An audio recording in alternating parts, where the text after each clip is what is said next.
Infartos, cáncer de pulmón, cáncer de próstata y diabetes son las enfermedades que afectan a los hombres. ¿Lo sabías?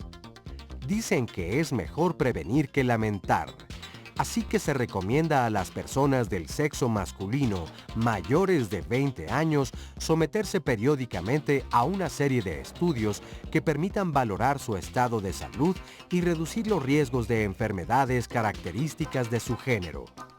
Cuando se habla de inequidad de género en la atención de salud, uno podría pensar de inmediato que solo se afecta a las mujeres. Pero resulta que no.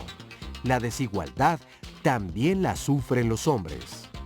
Hoy, en Diálogos en Confianza, te diremos de qué se enferman los hombres y cuáles son las causas, así como los estudios preventivos y los cambios que deben tener para mejorar su calidad de vida. ¿Cómo están? Qué gusto estar con ustedes este lunes, una vez más aquí en Diálogos en Confianza, hablando de temas de salud. Y el día de hoy nos concierne más que nada a todos los hombres.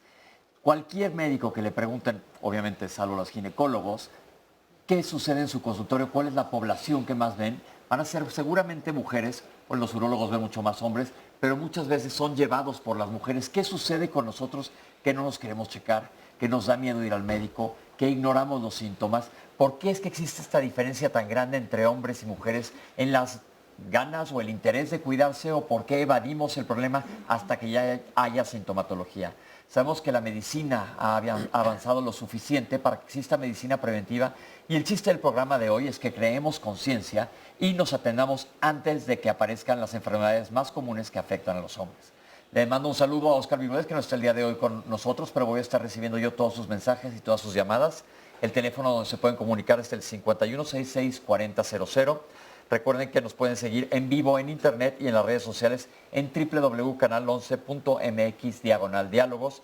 Y le doy las gracias que nos acompañan y nos ayudan Fabiola Ruiz y Itziel Caneda con la lengua de señas mexicana. Muchísimas gracias de estar aquí con nosotros.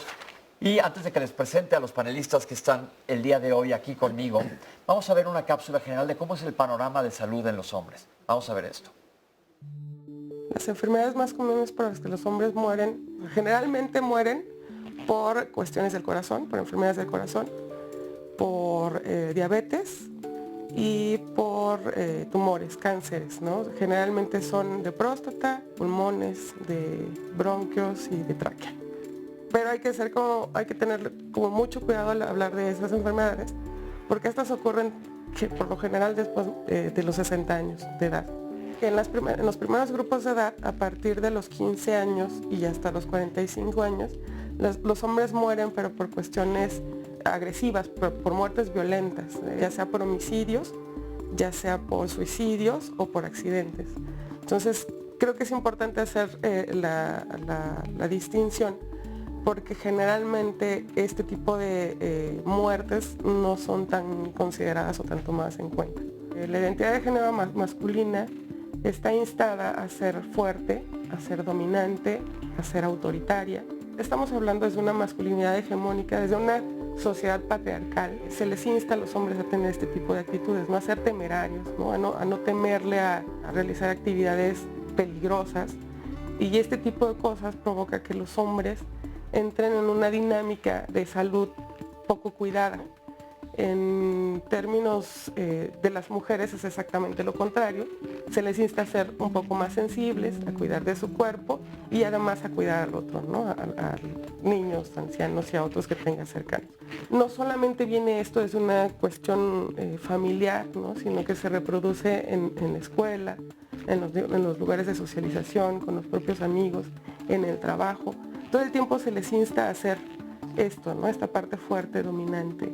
¿Qué pasa? Que no solamente se reproduce en estos ámbitos, sino que también llega a las instancias de salud, de tal forma que cuando llegan al servicio médico, el médico representa una autoridad, pero el hombre de por sí es una autoridad, ¿no? O por lo menos desde el imaginario colectivo, ¿no?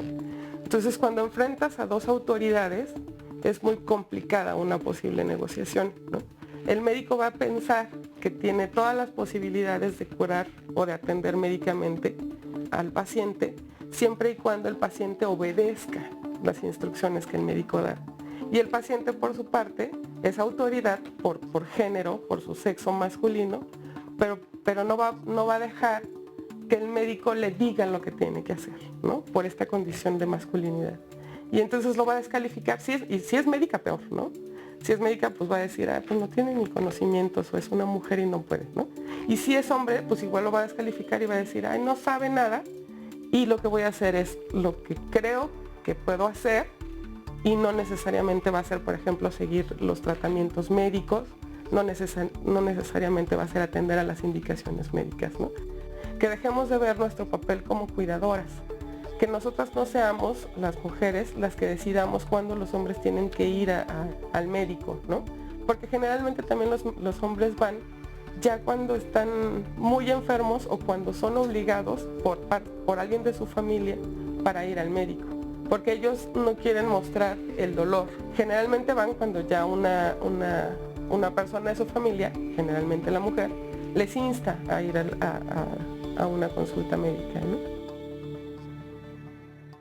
Ahí lo tienen interesante, vamos a platicar de esto ahora, pero antes que nada quiero darle las gracias a todo el público que tenemos el día de hoy aquí con nosotros, casa llena, gracias por acompañarnos, porque aparte son los que nos enriquecen el programa con los testimonios que vamos a ver más adelante.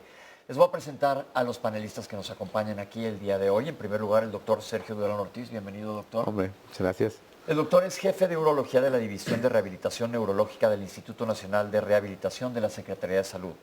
El doctor Juan Carlos Garnica, bienvenido, doctor. Hola, buenos días. De vuelta, médico endocrinólogo y biólogo de la reproducción, adscrito al Departamento de Endocrinología del Hospital de Especialidades del Centro Médico Nacional La Raza, del Instituto Mexicano del Seguro Social. Y el doctor Enrique Lozano Díaz, doctor, bienvenido. Hola, muy buenos días, ¿qué tal? Cardiólogo y electrofisiólogo del Hospital Español. Doctores, antes de que entremos a hablar de patologías per se, hablemos de esto que acabamos de ver en la cápsula.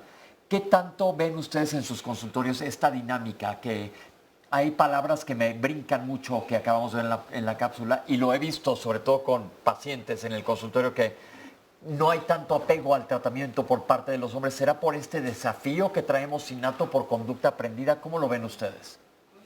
Yo creo que es frecuente. Creo que es frecuente encontrarlo. Es bastante más frecuente de lo que uno esperaría. En muchas ocasiones la mujer es la que lleva al varón a consulta, ¿no? El varón tiende a ser más decidioso y decidir, no me pasa nada, al rato se me quita. Siempre hay una explicación para la sintomatología, ¿no? Que no dormí, que sí comí, que me desvelé, que estoy estresado. Y siempre buscamos la manera de mantenernos fuertes, ¿no? Y en algún momento la mujer cuando nos ve mal es cuando nos lleva a la consulta, ¿no? Creo que hay mucho de eso. Incluso en las consultas uno le pregunta al varón y la que contesta es la señora. No lo deja mentir, ¿no? Claro. ¿Qué tal es en el ámbito de urología? Sin duda alguna, José, lo que comentábamos es cerca de este tabú de los hombres de no cuidar su salud de manera preventiva. Pero te voy a decir algo, poco a poco en estos tiempos que llevo de urólogo, cada vez es más la gente que va a revisarse por su voluntad propia. Y esto es algo que cada vez hemos visto los urólogos más. No, seguimos viendo al paciente que lo lleva la esposa, o lo lleva la hermana, o lo lleva la mamá inclusive, a veces para que revisemos al paciente. Pero cada vez el hombre tiene más conciencia de este tema en su salud. Pero yo digo que en urología es como una ventanilla especial y aparte cuando yo era residente y fumaba muy mal en aquel entonces, pasaban los urólogos y te decían, regálame un cigarro porque un día te la voy a pagar el favor, porque todo el mundo va a dar urología, tristemente tenemos este miedo, ya lo había comentado esto aquí antes, pero en el ámbito general sucede esto muy real. Me pasa en la consulta que el señor se enoja con la esposa que está diciendo la información necesaria que requiere el médico, pero en cosas más amplias, en temas de medicina interna, de salud en general, no hablemos todavía de enfermedad, de conciencia en salud, de cuidar la salud, ¿cómo compararíamos al sexo masculino con femenino? Bueno, definitivamente yo creo que hay la cultura desde etapas pequeñas de la mujer va a hacerse su papá Nicolau, sabe que existe un médico especialista para ella que es el ginecólogo. Entonces esta cultura que desde edades tempranas se le enseña a la mujer que es importante cuidarse, revisarse, checarse, ¿sí? Cuando llega la menstruación, toda esta situación. En el hombre pues crece, se siente bien, empieza la pubertad, no siente nada y este autoritarismo, esta situación de que yo soy el fuerte y no me enfermo probablemente prevalece. Entonces no hay una cultura de prevención precisamente que motive a buscar atención médica para saber cómo se encuentra el hombre. Entonces yo creo que es algo bien importante que se debe de trabajar con el sexo masculino porque no es nada raro que encontremos ciertas enfermedades cada vez a etapas mucho más tempranas. En el caso de la diabetes, podría ahorita, para entrar en el tema, precisamente estamos encontrando a población de 20 años o 30 años que son una población muy joven y no van a la atención médica, no siguen indicaciones, son un poquito más difíciles de convencer. Ya nos comentó el doctor que esto ha ido cambiando poquito a poco, pero ¿qué podemos hacer nosotros, el gremio médico, para crear conciencia y cambiar, obviamente desde la educación infantil para arriba, esta manera de pensar para que los hombres tengamos más conciencia de salud? Porque uno de los reclamos o quejas muy comunes en medicina es que si hubiera, y el hubiera no existe, pero todos los médicos lo pensamos, híjole, este paciente, caray, ¿cómo no vino cuando esto, cuando lo otro? ¿Qué podemos hacer nosotros como comunidad médica? Nosotros aquí en medios, pues por ejemplo esto, pero como comunidad médica. Yo creo que como comunidad médica el primer punto es educación. Es hacer que la gente se concientice de que hay un problema y de que no es azar, es frecuente, ¿no? De repente vemos, por ejemplo, la genética, ¿no? Hoy en día, cuando llegamos a una historia clínica y le preguntamos a los pacientes quién se enfermó del corazón, quién tuvo un infarto, quién tuvo cáncer de próstata, quién es diabético, generalmente minimizan, no, mi abuelo, pero le dio a los 90 años, a los 80 años. Como que damos por hecho que como es viejito ya le tocaba, ¿no? Y a mí como soy joven no me va a pasar. Mientras que sabemos que muchas de esas enfermedades van ligadas a una carga genética muy importante. Entonces deberíamos de concientizar, de repente voltear a ver a la familia y decir, a ver, ¿quién es hipertenso? El abuelo, ¿quién es diabético? El tío, ¿quién se infartó? El otro abuela. Ok, todas estas son posibilidades que puedo tener yo y por lo tanto tengo que empezar a cuidarme y hacer un poquito de prevención en cuanto a estas enfermedades, ¿no? Yo creo que esto es clave y lo hemos comentado mucho aquí en el programa, que cuando nosotros hacemos las historias clínicas, el paciente muchas veces desconoce los datos de sus familiares. Entonces dices, ¿de qué murieron tus abuelos? No sé, tus papás tampoco sé. Es muy importante y les insisto aquí que conozcamos todos los antecedentes familiares que tenemos porque es el disco duro que traemos nosotros. Se va a expresar sí o no hay factores de riesgo, como vamos a ver ahorita en cada uno de los temas que vamos a ir tocando sobre enfermedades específicas, pero es muy importante que conozcamos nuestros antecedentes, como acaba de aclarar el doctor. Mi pregunta ahora es, ¿creen que influya la situación geográfica, el nivel socioeconómico para la atención en salud de los hombres en general? Mujeres no las excluimos, pero hoy estamos enfocados en nosotros. Ese es un punto, José, también muy interesante. Voy a abundar sobre él en el sentido de que cada vez vemos que más gente te va a buscar. En mi especialidad como urólogo, te va a buscar para ver su problema de próstata. Cada vez es más frecuente que llegue el paciente que te diga, vengo a checar mi próstata, independientemente del nivel socioeconómico en el que se encuentren. Tanto en instituciones públicas como privadas, cada vez la gente va y lo pide.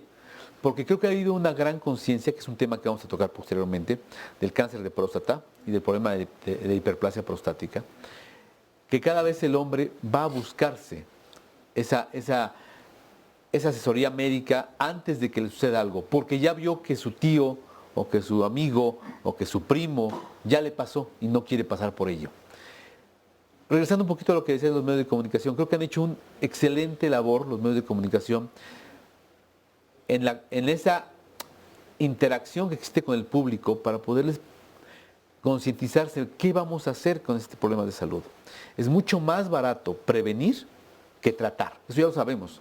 Es más barata la medicina preventiva que la curativa. Eso ya lo sabemos y creo que estamos en el camino correcto en ese sentido. Perfecto. Acaban de mencionar algo muy interesante. Nunca sabemos en qué momento dejar de ir al pediatra, de repente quedamos volando. Las mujeres saben que de cierta edad entran con el ginecólogo, que puede ser un ancla, y el ginecólogo es muchas veces el director de tránsito de, ¿sabes qué? Vete a checar con el endocrinólogo, vete con el cardiólogo, etcétera.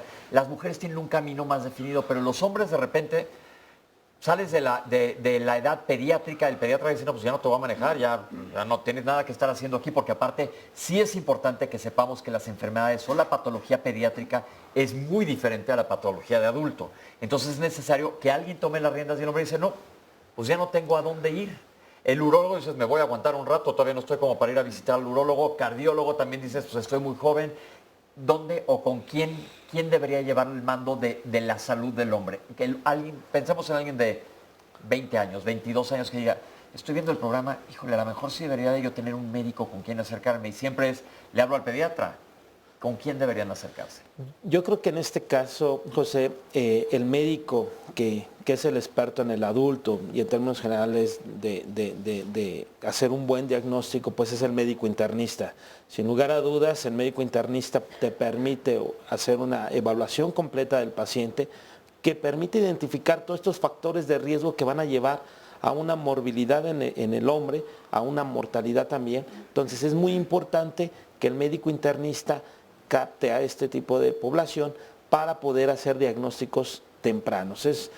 Pero volvemos a lo mismo, se tiene que hacer esta cultura de que el hombre puede también enfermarse y que tiene muchos factores de riesgo que están presentes en la población. Y puedo mencionar sobre la obesidad. El problema de la obesidad, te podría decir, está desencadenando hipertensión, está desencadenando los infartos, está desencadenando la aparición mucho más temprana de diabetes. Entonces, no es raro encontrar en población de más de 20 años una población de casi 70% con sobrepeso y obesidad. Ahorita vamos a hablar de patologías y factores de riesgo de cada uno de los temas que nos consideran en el día de hoy, pero es muy interesante esto que dice porque nos sentimos un tanto perdidos. Y otra cosa importante, que acabo de estar en un foro muy interesante ahora en Acapulco, se hablaba de que se están creando muchas especialidades y lo que necesitamos es médicos de primer nivel, de contacto de primer nivel, que estén bien preparados para detectar factores de riesgo, médicos generales y médicos familiares que sepan ver las luces rojas y canalizar al paciente o empezarlo a tratar, como dijo el doctor, mucho antes de que aparezcan las enfermedades. ¿Por qué? Porque definitivamente lo que quiero que quede claro en este bloque a todos los que nos están viendo, porque a todos nos interesa cuidar nuestra cartera, es que es muchísimo más barato, como dijo el doctor, prevenir que tratar una enfermedad. Vamos a un corte y regresamos con ustedes aquí en Diálogos en Confianza. Cada vez que es necesario, acudo al médico. Por cualquier síntoma, acudo al médico. No me autorreceto y prefiero la opinión médica. Bueno, por lo regular cada 3 meses, 4 meses, sobre todo en la parte cardíaca, porque yo soy operado a corazón abierto, entonces tengo que tener con regularidad estudios para que el médico vea cómo va funcionando la válvula aórtica que traigo, ¿no? La hipertensión arterial es una elevación de la presión que ejerce la sangre sobre los vasos sanguíneos. En condiciones normales, la presión arterial permite que una serie de nutrientes, de sustancias, de líquidos se transporten en el torrente sanguíneo y estos deben de llegar a los tejidos y perfundirlos bajo una presión. Sin embargo, esta presión puede ser anormalmente elevada y generar daños en el organismo, a lo que le llamamos hipertensión arterial sistémica. Un infarto es la necrosis de un segmento del corazón. Dicho en otras palabras más coloquiales, significa que una parte del corazón se queda sin adecuada irrigación sanguínea y esa parte que no recibe sangre se muere. Eso es a lo que le llamamos necrosis o infarto, un segmento del corazón que se muere por carencia o por ausencia de irrigación sanguínea. Los infartos son más frecuentes en los varones.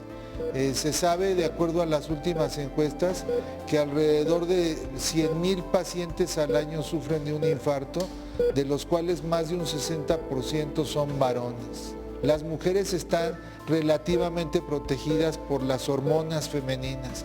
Mientras ellas están en un periodo fértil, estas hormonas las protegen un poco contra la propensión a la aterosclerosis, que a final de cuentas es el sustrato de la cardiopatía isquémica del infarto del miocardio. Para evitar estas enfermedades, la hipertensión y el infarto, pues lo primero que debemos hacer es tener un estilo de vida cardiosaludable, es decir, tener una baja ingesta de sal, una baja ingesta de azúcares refinados, una baja ingesta o una ingesta moderada, racional, de grasas saturadas, sobre todo de origen animal, tener un régimen de ejercicio adecuado y sistemático, evitar con ello, por supuesto, el sedentarismo, evitar el tabaquismo, esto es muy importante, y algo que muchas veces no está en nuestra cultura, que es acudir frecuentemente a chequeos también con sus médicos para diagnosticar oportunamente estas enfermedades, tanto la hipertensión como la cardiopatía isquémica se beneficiarán o se prevendrán en alguna medida si tenemos este estilo de vida cardiosaludable. La causa número uno de muerte son las enfermedades cardiovasculares en el mundo en general, y ya vimos que los hombres somos más afectados que las mujeres. Hipertensión e infarto ya quedaron perfectamente claros. Doctor, ¿desde qué edad se debe checar a alguien para prevenir este tipo de enfermedades? Yo creo que hoy en día cada vez tenemos que poner más atención, sobre todo en la educación desde el niño. ¿Por qué?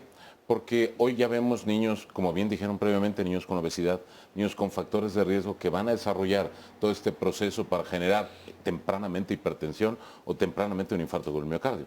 Yo te diría que después de los 20 años de edad hay que hacer estudios periódicos, saber cómo está el colesterol. De repente hay enfermedades genéticas, como puede ser una hipercolesterolemia familiar, que nadie toma colesterol en un niño y el niño ahí va generando un problema y a los 30 años se infarta, ¿no? Entonces yo creo que hay que tener atención desde temprana edad. Ese es un punto importante porque mucha gente me dice, yo no tengo sobrepeso, pero tengo el colesterol elevado. Esto es porque un problema genético y hay que tratarlo, pero para tratarlo hay que detectarlo. ¿Qué factores de riesgo existen para presentar este tipo de enfermedades que sean modificadas? Primero, factores de riesgo en general. Factores de riesgo en general, incluso curiosamente hoy que estamos hablando del varón, ser varón es el primer factor de riesgo, ¿no? Como bien dijo la cápsula, no lo podemos modificar. Ese ya nos tocó y hay que vivir con él. Pero hay factores que podemos modificar. Parte, como decía la cápsula, hay que hacer mucho hincapié en sedentarismo, tratar de evitar ser sedentarios, tratar de tener un protocolo de actividad física todos los días en la proporción de lo que pueda uno hacer. No necesitamos ser atletas olímpicos, caminar de repente 20 minutos al día es suficiente, dependiendo de las necesidades de cada organismo. El poder cuidar, sobre todo el tabaquismo, no es un factor de riesgo muy importante, daña las arterias, genera problemas a lo largo, entonces hay que tratar de limitar el tabaquismo. También las condiciones relacionadas con el sobrepeso, condiciones relacionadas con el tipo de dieta, el tipo de alimentación. Como bien dijo la cápsula, una dieta muy rica en grasas, una dieta muy rica en carbohidratos nos va a generar alto riesgo cardiovascular. En carbohidratos refinados, sobre todo azúcares claro. refinados, porque acuérdense que los vegetales y las frutas también son carbohidratos, pero todo el alimento procesado tratarlo de evitar, digo, no estamos satanizándolo totalmente, pero tener una dieta saludable. En cuanto a ejercicio, porque mucha gente me dice, no tengo tiempo, ese es el ejemplo perfecto, y les digo yo en el consultorio, un poquito más antes, les digo, recomiéndenme una serie. Ah, eso sí tienen tiempo, porque ahí te recomiendan 20 series que ver, sí, claro, o qué cosa hacer. Claro. Entonces digo, ahí podrían estar arriba de una caminadora. ¿Cuánto tiempo, obviamente dependiendo de la edad, pero sería ideal que un adulto, mientras más jóvenes más, hiciera de ejercicio diario? El ideal promedio son 40 minutos al día. 40 minutos diarios de ejercicio aeróbico. De ejercicio aeróbico, que es lo mejor. Hablamos de que, por ejemplo, un individuo de mayor edad, 60, 70 años, que no tiene la capacidad aeróbica para hacer 40 minutos, por lo menos debe hacer 20 minutos de caminata continua. Y esos 20 minutos de caminata deberán de ser por lo menos 4 o 5 días a la semana, ¿no? Por lo menos. Por lo menos. Y en gente más joven, porque me pasa también, que me dicen, no, si hago ejercicio 2 veces a la semana, alguien de 20 años.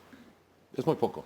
O sea, la realidad es que lo que se recomienda son 5 días a la semana, un promedio de 40 minutos al día. Pueden extender el ejercicio dependiendo de la capacidad de cada individuo, pero la realidad es que lo mínimo 40 minutos 5 veces a la semana, ¿no? 5 días a la semana. ¿Qué estudio se debe de hacer un paciente para ver si está bien su corazón y su presión arterial? Bueno, rutinariamente lo básico es checar la presión arterial como condición básica. El primer estudio, digamos, de escrutinio para saber en población general cómo se encuentra es hacer un electrocardiograma, que nos puede dar la primera datos de cambios en el corazón, ¿no? Primero, la presión arterial, ¿cuáles son los valores normales de presión arterial? Porque esto está al alcance de todos, pueden ir a una farmacia y medirse la presión arterial. Sí, claro. Durante muchos años los parámetros de presión arterial fueron considerados 135-85 el tope máximo de la cifra de presión arterial. Durante muchos años se habló de 120-80 y ese era un ideal. El problema es que ese ideal tenemos que extrapolarlo a cada persona, no somos iguales. Un individuo 1,90 de mi tamaño, pues no va a tener 110, 70, seguramente tendrá más presión, mientras que una persona con menor talla podrá tener una presión menor. Y eso va a considerar precisamente la diferencia. Pero pensemos que 135-85 durante muchos años fue el punto de corte para, de ahí para abajo, decir el individuo está sano. Acaba de salir una publicación hace un par de meses, en la cual se bajan los criterios para hablar de hipertensión. Y prácticamente estamos hablando de que 125-80 es como que el límite, 125-85 de presión. Entonces, todo lo que quede abajo de 125-85 implica el no riesgo cardiovascular. Todo lo que empiece a elevarse arriba de eso implicará probablemente un proceso hipertensivo inicial o un factor de riesgo agregado, ¿no? Hablo del electrocardiograma. ¿A partir de qué edad se debe a alguien hacer un electrocardiograma? Prácticamente no hay una edad base como para partir de esto. Podríamos hacer un electrocardiograma en un niño y hacer diagnósticos incluso de alteraciones congénitas del niño. Pero pensemos que un individuo a partir de los 30 años obligadamente deberá tener cuando menos un electrocardiograma en su vida, ¿no? Okay. Hoy en día cada vez vemos más frecuentemente infartos en gente joven. Ahora, incluso con el advenimiento de problemas como drogadicción, por ejemplo, la cocaína tiende, en la gente que inhala cocaína, tiende a presentar infartos muy localizados, infartos en parches que les llamamos. Entonces hay que tener cuidado con ese tipo de situaciones. Entonces, otro factor de riesgo es el uso de drogas como la cocaína. Un electrocardiograma, pero muchas veces un electrocardiograma de reposo puede que no demuestre ninguna alteración. ¿Cuándo se hace, por ejemplo, una prueba de esfuerzo? Una prueba de esfuerzo usualmente la hacemos cuando tenemos un paciente que tiene sintomatología. ¿Y a qué le hablamos de la sintomatología? Deterioro en la capacidad funcional, un individuo que usualmente caminaba 2 kilómetros y de repente empieza a caminar metros y se cansa. Un individuo que tiene dolor en el pecho de tipo opresivo, la sensación de tener a alguien sentado en el pecho, que generalmente tiende a irradiarse a los brazos, a la mandíbula, que se acompaña de sudoración y que generalmente va asociado a algún tipo de actividad física. Nos hacen sospechar que probablemente una arteria, como dice la cápsula, esté parcialmente obstruida con placas de colesterol. En ese momento sometemos o indicamos a un individuo una prueba de esfuerzo pensando en la posibilidad de prevenir un infarto. También una prueba de esfuerzo está indicada en aquel individuo que quiera comenzar a hacer ejercicio y que nunca ha hecho ejercicio, para saber en qué nivel de ejercicio podemos comenzar a trabajar y saber su capacidad real, ¿no? Estas nuevas modalidades de ejercicio que a veces vemos en los gimnasios, bueno, ya no tan nuevas, pero una clase de spinning que es una demanda fuerte, o el CrossFit que hay ahora y la derivación de todos estos ejercicios funcionales que son mucha demanda por el corazón, ¿qué tan riesgosos son en cualquier persona? Sobre todo en la gente, como vamos avanzando en la vida. Un individuo mientras más joven es y menos factores de riesgo tiene y menos carga genética tiene, sus posibilidades de tener un problema cardiovascular son menores. Mientras más edad vamos teniendo, nuestras arterias sufren un proceso que se llama envejecimiento vascular. Y eso va condicionando mayor riesgo cardiovascular también. Entonces, yo diría, un individuo joven que no ha tenido un problema de desarrollo, que tiene una carga genética baja para desarrollar un tipo de estos problemas y que no tiene factores de riesgo agregados, no fuma, no es sedentario, es bajo el riesgo para que haga ese tipo de cosas. Sin embargo, si de repente a los 45, 50 años nos queremos volver atletas olímpicos después de no haber hecho nunca ejercicio y nos sometemos a un esfuerzo tan intenso, corremos alto riesgo de sufrir un problema. Entonces, esa pregunta fue un poco plan con maña. Si vas de repente no has hecho ejercicio y dices, hoy ya me voy a lanzar, como dice el doctor, no te puedes lanzar a aventarte a hacer un super ejercicio sin saber cuál es tu estado de salud cardiovascular, porque, como dijimos, puede que sea algo silencioso y no te hayas dado cuenta de que tienes síntomas. Entonces es recomendable que vayas al médico y te hagas una revisión general. Claro. Tu presión arterial, te escuchen tu corazón, tus pulmones y te tomen exámenes para ver si tienes factores de riesgo o no. Y te digan, empieza poco a poco con el ejercicio, porque luego sucede esto, ¿verdad? Que nunca han hecho nada, se lanzan al ruedo y tenemos un problema. O tenemos nuestros deportistas de fin de semana, ¿no? Que juegan fútbol el domingo y quieren jugar 90 minutos de fútbol a todo lo que dan cuando no hacen ejercicio nunca, entonces se vuelve un problemón, ¿no? Muchos de los infartados llegan después del partido del domingo con un infarto en evolución, ¿no? Doctor, un problema real y serio que tenemos en México, yo digo que cada vez va cobrando más gastos en cuanto a salud, en cuanto a economía, también es la obesidad, porque de aquí a 20 años se va a ver reflejado un impacto en el sistema de salud de nuestro país, la obesidad. ¿Qué le podemos decir a toda la gente que nos está viendo la televisión en cuanto a la dieta desde niños? Sobre todo lo que se ha demostrado hoy en día es que algo que genera mucho la obesidad son los carbohidratos, precisamente estos carbohidratos relacionados con alimentos demasiado procesados, ¿no? Si ustedes ven la historia del mexicano y voltean a ver a su abuelo, la realidad es que el abuelo era un individuo que se mantenía más o menos en línea, que caminaba no andaba en coche, tenía un trabajo, tenía menos estrés, tenía una calidad de vida mejor y se enfermaba tardíamente de este tipo de enfermedades, ¿no? ¿Qué sucede con las generaciones actuales? Vemos gente que tiene mucha obesidad muy tempranamente, niños muy obesos. Tenemos, por desgracia, el registro de mal ganado, bien ganado, de ser el primer país con niños obesos en el planeta y somos el segundo nivel de obesidad en adultos. Entonces, sí es un problema serio, hay que tratarlo, hay que cuidar la dieta de manera importante, sobre todo prevenir, ya quitarnos esa idea de que aquel gordito redondito estaba muy sano y que aquel flaquito estaba enfermo, ¿no? Al contrario, yo creo que ese gordito es el que tiene más factores de riesgo como para desarrollar problemas que el flaquito, ¿no? Hablando de hipertensión, hablamos ya de mucha prevención. Ahora, cuando ya existe hipertensión arterial, que muchas veces también puede ser alguien delgado que tenga hipertensión arterial porque traiga una carga genética de hipertensión arterial, ¿se cura la hipertensión arterial? Porque esa es una pregunta muy común. No, realmente no se cura. Una vez establecida la hipertensión arterial, es un proceso que llevamos años, es un proceso evolutivo que nos ha llevado al punto de rigidez arterial como para generar hipertensión. Eso no tenemos la capacidad de curarlo, tenemos la capacidad de controlarlo.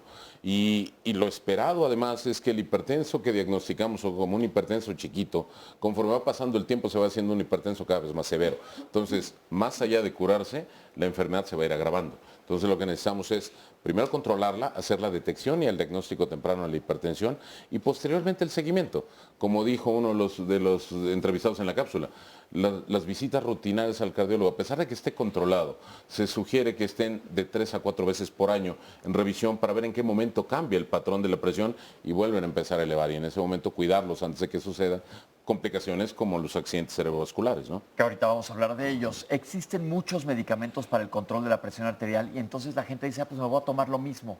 ¿Cuál es la importancia de que vayan con un cardiólogo para saber exactamente cuál medicamento le funciona a esa persona? La primera situación importante es que ninguno somos iguales, ¿no?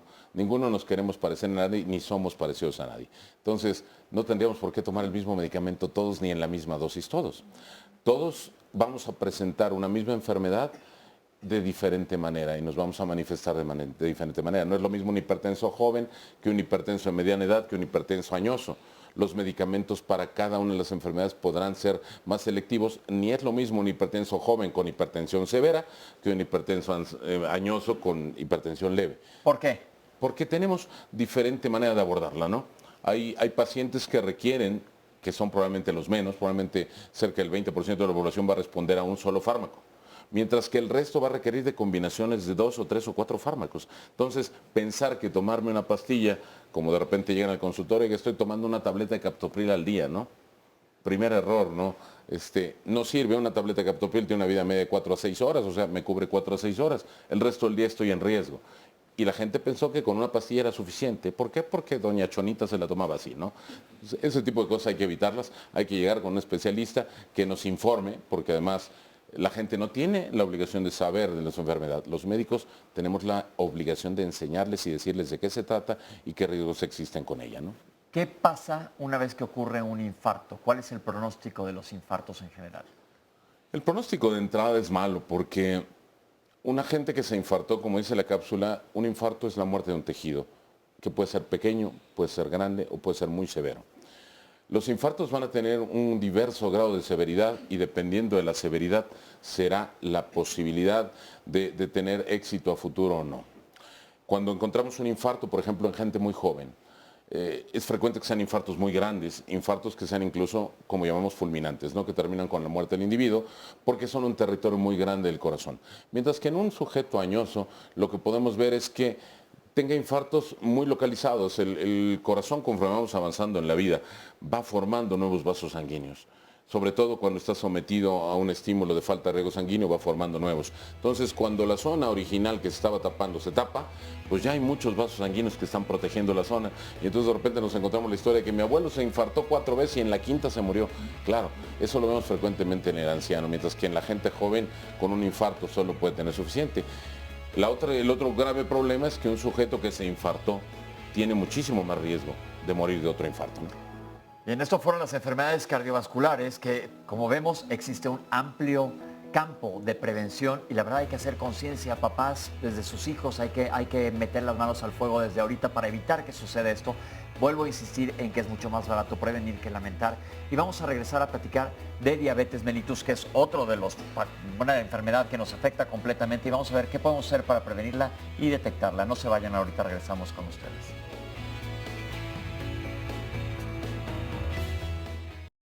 Estamos con el público, voy a platicar con Rafael. Hola, Rafael. Buenos días. ¿Usted se infartó? Sí, me infarté. ¿Hace cuánto? Hace 10 años. ¿Qué edad tenía usted cuando se infartó? ¿Cuántos años tiene ahorita? 61. O sea, que tenía 51 años cuando se infartó. ¿Antes del infarto usted iba al médico regularmente? No. ¿Tenía factores de riesgo? ¿Usted fumaba? No. ¿Usted tenía sobrepeso? Sí. ¿Hacía ejercicio? Poco. ¿Qué es poco? Jugaba fútbol. ¿Los fines de semana? Los fines de semana, cuando estaba joven, ya después ya no, me dediqué a trabajar nada más. Cuando tenía alrededor de 50 años no estaba haciendo ningún ejercicio. No. Y fue a dar al hospital con un infarto. ¿Qué tan grave estuvo? Bastante fuerte. Bastante fuerte. Sí. ¿Y cómo ha sido su rehabilitación después de ese infarto hace 10 años? Caminar, me mantiene el trabajo. ¿A qué se dedica usted? Yo era mecánico industrial, ahorita trabajo en la electricidad y plomería. ¿Y qué tanto camina ahora? Camino un transcurso en la mañana como de unos 40 minutos, 50 minutos. ¿Qué le diría usted a toda la gente menor de 50 años que nos está viendo que que no ha pasado por un infarto? ¿Cuál es su recomendación? No, que se cuide, la alimentación, hacer ejercicio y pues, andar en bicicleta aunque no pueda caminar. Dígame una cosa, si usted estuviera platicando a usted mismo, a un Rafael más joven, ¿qué le diría? ¿Qué cambiaría en su vida antes del infarto? El modo de la alimentación y... Haga de cuenta que yo soy Rafael. Hola, Rafael Grande, ¿qué me dirías? ¿Qué hago? Cuídate. ¿Qué hago para cuidarme, para que nos entienda toda la gente? Hacer ejercicio, la alimentación, no fumar, y sobre todo pues el ejercicio, porque yo no hacía ejercicio, yo de joven jugaba fútbol, pero ya después ya no. Bueno, es una de las personas que ha tenido suerte de poder platicar que tuvo un infarto. Entonces, nuestra recomendación para usted ahora es que se siga cuidando y a toda su familia insistirles. ¿Y que tiene hijos? Sí. ¿Que sus hijos nietos tiene? Sí. Que sepan ellos lo que le pasó. ¿Tiene hijos hombres? Uno. Él tiene una carga genética que tiene que cuidarse. Sí. ¿Ok? Muchas gracias, Rafael. Gracias. Vamos a ver una cápsula ahora que nos platica de la diabetes mellitus, otra enfermedad muy común y muy prevalente en nuestro medio. Hoy vine a un chequeo ligero.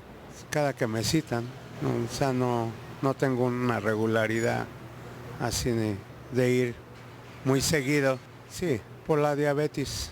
Cada mes me los hacen. Cada mes, azúcar, diabetes. La diabetes es una enfermedad sistémica, crónica, que está caracterizada por unos niveles elevados de forma persistente de glucosa en la sangre. Esto es debido a una disfunción en la secreción de insulina por parte del páncreas, que al final alteran el metabolismo no solamente de la glucosa, de los carbohidratos, sino también de los lípidos y de las proteínas, dando a la larga alteraciones en nuestro organismo a diferentes niveles, tanto a nivel de la visión como en el funcionamiento del riñón, de los vasos sanguíneos, del corazón, del sistema nervioso, en fin, toda una serie de alteraciones orgánicas importantes. El reporte oficial de las últimas encuestas evidencia que alrededor del 15.8% de todos los hombres en nuestro país son diabéticos, en contra del 13.2% de las mujeres. Esta enfermedad tiene da muchas alteraciones a nivel orgánico en los diferentes sistemas de nuestro cuerpo. Puede provocar ceguera, es una causa importante de ceguera, también puede provocar insuficiencia renal con todas las complicaciones derivadas de la misma, tiene mayor tendencia a provocar infartos al miocardio, enfermedad cerebrovascular o infartos cerebrales, impotencia sexual, disfunción en los diferentes órganos, alteración en la sensibilidad de los miembros pélvicos con la consecuente desarrollo de pie diabético y por lo tanto de amputación de los miembros. En general, las mujeres en nuestro país tienen una mayor conciencia respecto al cuidado de su salud y acuden de forma periódica o rutinaria a hacerse sus estudios como el Papa Nicolau y la colposcopía.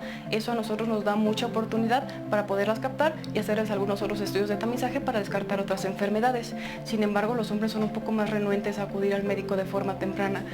Desafortunadamente ya llegan en etapas tardías. La diabetes es una enfermedad silenciosa, progresiva e irreversible, de tal manera que al inicio de la enfermedad no hay ninguna sintomatología. Ya cuando el paciente empieza a manifestar fatiga, pérdida importante de peso, mayor deseo de consumir agua o mayor deseo de ir al baño de forma frecuente, es porque la enfermedad ya tiene entre 10 y 12 años de haberse empezado, y desafortunadamente las complicaciones empiezan en etapas tempranas, aunque el diagnóstico se haga de forma tardía. En cuanto a las recomendaciones para evitar la diabetes, lo básico es justamente mejorar el estilo de vida, mejorar la cuestión de la dieta, mejorar también el ejercicio, disminuir el estrés, que es un factor de riesgo muy importante que de repente no consideramos tan puntualmente, y evidentemente estar acudiendo de forma periódica a controles médicos, sobre todo si el paciente tiene factores de riesgo identificables como por ejemplo el sobrepeso, familiares conocidos ya con diabetes, o que él mismo haya sido producto de una gestación en donde haya tenido un peso al nacer mayor a 4 kilogramos. Muchas veces los pacientes tienen miedo de empezar con el tratamiento de la diabetes por todos los mitos que hay respecto a la insulina. Es importante comentarles que el tratamiento básico para el manejo de la diabetes es justamente a través de la dieta y el ejercicio. La insulina se utiliza en etapas posteriores, en etapas donde ya el páncreas ya no tiene mayor función y obviamente el cuerpo necesita la insulina, pero la base del tratamiento justamente es dieta y ejercicio. Llevando una dieta y un ejercicio adecuados, se puede llevar un buen control sin ningún problema. Vamos a darle la bienvenida a Juan, que ya había estado aquí con nosotros antes. Hola, Juan. ¿Qué tal? ¿Cómo están? ¿Desde hace cuánto eres diabético? Desde marzo me diagnosticaron. ¿Qué edad tienes? 54 años. ¿Tenías síntomas antes de los 54 años? Sí. ¿Qué síntomas tenías? Debilidad, orinar mucho cansancio. ¿Desde hace cuánto tenías estos síntomas? Años. ¿Y te checabas? Nunca. ¿Qué otro factor de riesgo tenías? ¿Hay diabéticos en tu familia para arriba? No. ¿Abuelos, papás? Nadie. ¿Nadie era diabético? Nadie. ¿Estabas en tu peso anteriormente? No, 110. Pesabas 110 kilos y estabas orinando muy frecuentemente. ¿Y ejercicio hacías? No, sedentario, taxista. Sedentario. ¿Y cómo te diste cuenta que eras diabético? Porque llegué a la clínica y ahí me diagnosticaron, fui por un certificado médico para hacer natación y ahí me diagnosticaron. Ahí te va, qué bueno que tocas este punto. ¿Qué te hizo? ¿Qué foco se prendió que te dijo, ponte a hacer natación? Pues el dolor en las articulaciones, y yo pensé que con ejercicio me iba a quitar, pero hoy me he enterado que hay que hacer ejercicio moderado, monitoreado, etcétera. Dime una cosa, llegaste a la clínica y te detectaron diabetes. Ajá. ¿Qué has aprendido de la diabetes desde que llegaste a la clínica? Uy, es una maravilla saber acerca de esta enfermedad. Me ha renovado la vida, cómo comer, cómo cuidarme, cómo monitorearme. ¿Cuántos el ejercicio kilos adecuado. has bajado? 21. 21 kilos. 21. ¿Qué estás haciendo de ejercicio? Ahí en la clínica, en el gimnasio, en los aparatos, spinning, rutinas, y aparte trabajo hoy en bicicleta a diario. Perfecto. ¿Y qué tal? Dile a toda la gente que nos está viendo, ¿la dieta es horrible de un diabético? No, ahorita pasaron la cápsula a la chef Dani y ya sé hacer como 15 platillos riquísimos. Es que eso es un tema. La gente piensa que a la hora que uno es diabético se va a perder de comer cosas deliciosas y no es cierto. También hay que romper esa creencia y para eso estamos aquí. Comes rico. Mucho. ¿Cómo te sientes? Excelente. ¿Cómo está tu azúcar? En 110. Estás bien controlado. Y ahora dime una cosa, como ahorita nos va a platicar el doctor Garnica, pero tienes otros factores de riesgo siendo diabético para otras enfermedades. Te han platicado que la diabetes es una enfermedad sistémica. ¿Te estás checando y cuidando? Sí, estoy monitoreándome. ¿Tu corazón? Sí, estoy muy bien. Y es lo que más me asombra de la diabetes, todo lo que te invade, todo el cuerpo, ¿no? Es terrible. Y la oportunidad de hoy estar así, pues estoy muy contento. Por la oportunidad, dile a todos los que están ahí en la cámara, ¿qué les quieres decir? ¿Qué le dirías, como le pregunté hace ratito a Rafael, qué le dirías a ti hace 20 años?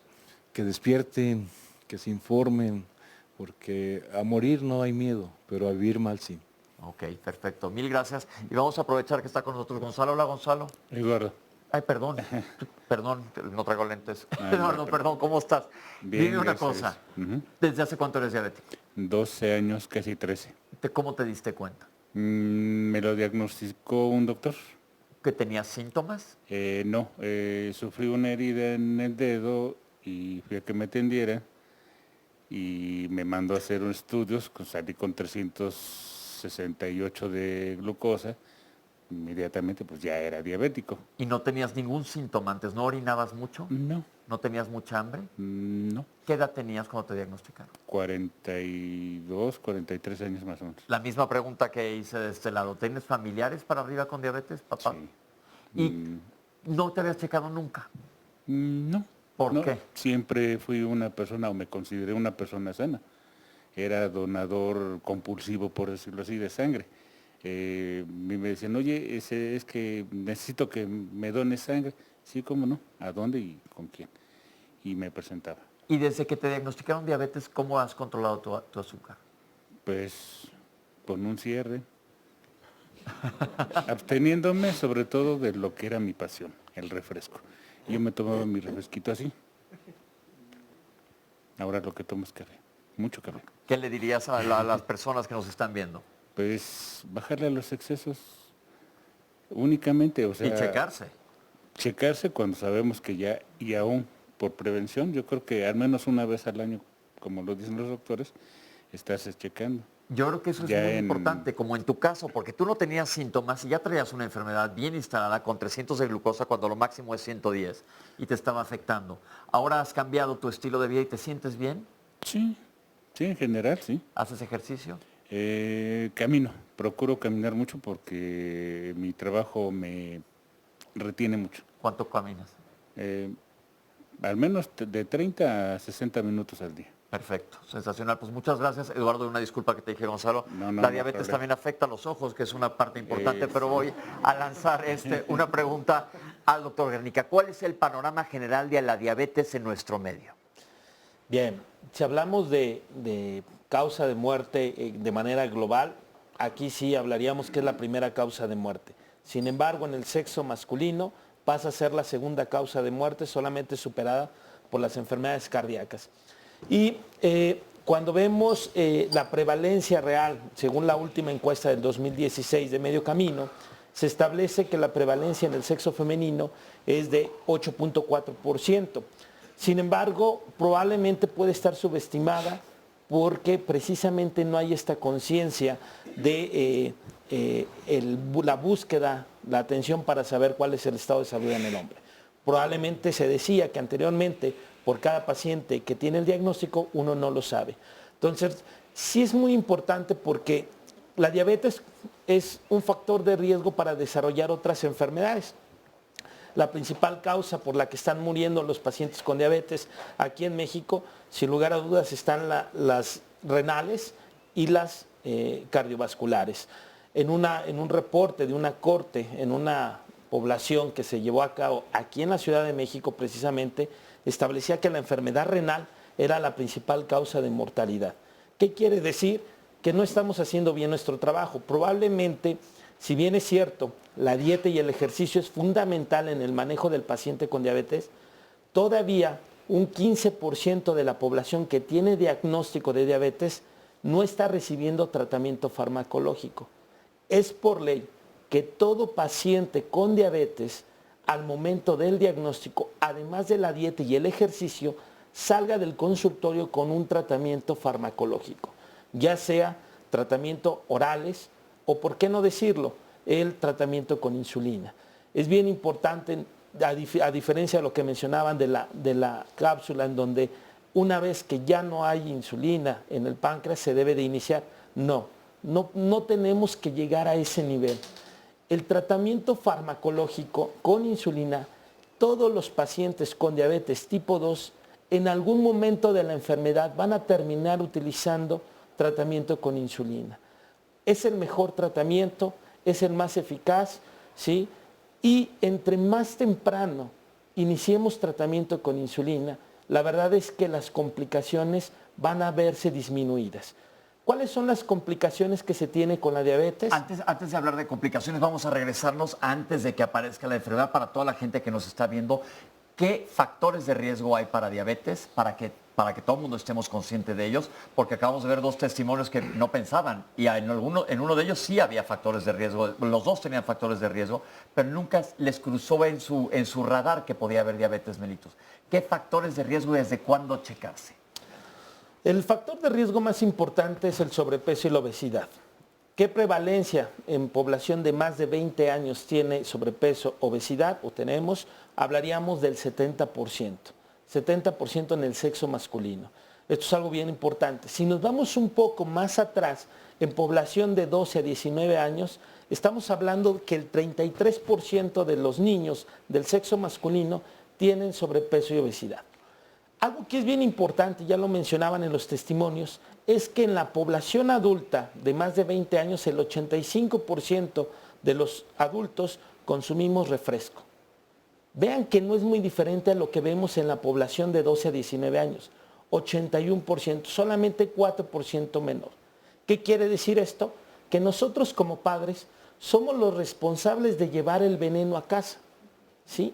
Entonces está en ustedes como padres cambiar esta epidemiología con sus hijos, con sus nietos, evitar el consumo tanto de jugos, refresco, Jugos harinas, sobre todo que vengan envasados. incluso el natural, tiene un alto índice glucémico, incluso a veces esto es algo como, es que es naturista, es que es natural, lo asocian con que es sano. Si el paciente ya tiene sobrepeso, obesidad, probablemente los jugos no están indicados y entonces tenemos que quitarlos, porque lo asociamos que porque es un jugo de naranja natural, está bien.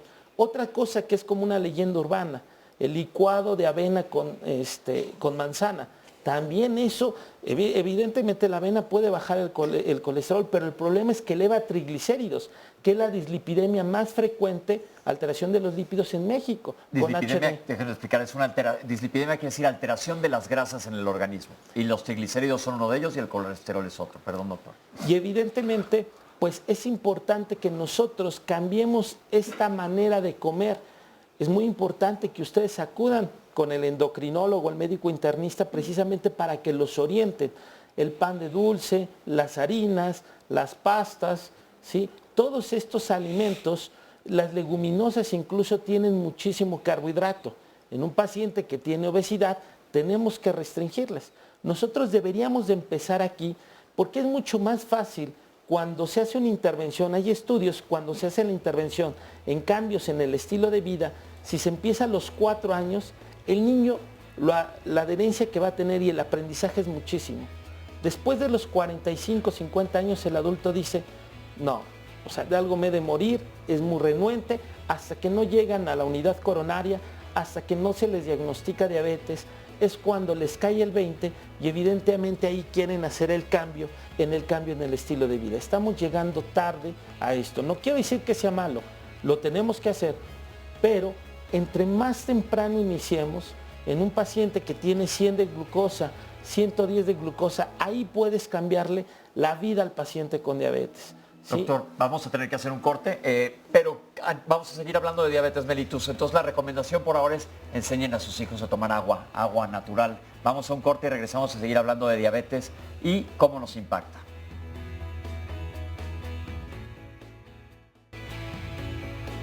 En muchas ocasiones la mujer es la que lleva al varón a consulta, ¿no? El varón tiende a ser más decidioso y decidir, no me pasa nada, al rato se me quita. Siempre hay una explicación para la sintomatología, ¿no? Siempre buscamos la manera de mantenernos fuertes, ¿no? Y en algún momento la mujer cuando nos ve mal es cuando nos lleva a la consulta, ¿no? Incluso en las consultas uno le pregunta al varón y la que contesta es la señora, no lo deja mentir, ¿no? Este tabú de los hombres de no cuidar su salud de manera preventiva. Cada vez es más la gente que va a revisarse por su voluntad propia. Seguimos viendo al paciente que lo lleva la esposa, o lo lleva la hermana, o lo lleva la mamá inclusive, a ver, pero cada vez el hombre tiene más conciencia de este tema en su salud. Es mucho más barato prevenir que tratar, eso ya lo sabemos. Es más barata la medicina preventiva que la curativa, eso ya lo sabemos.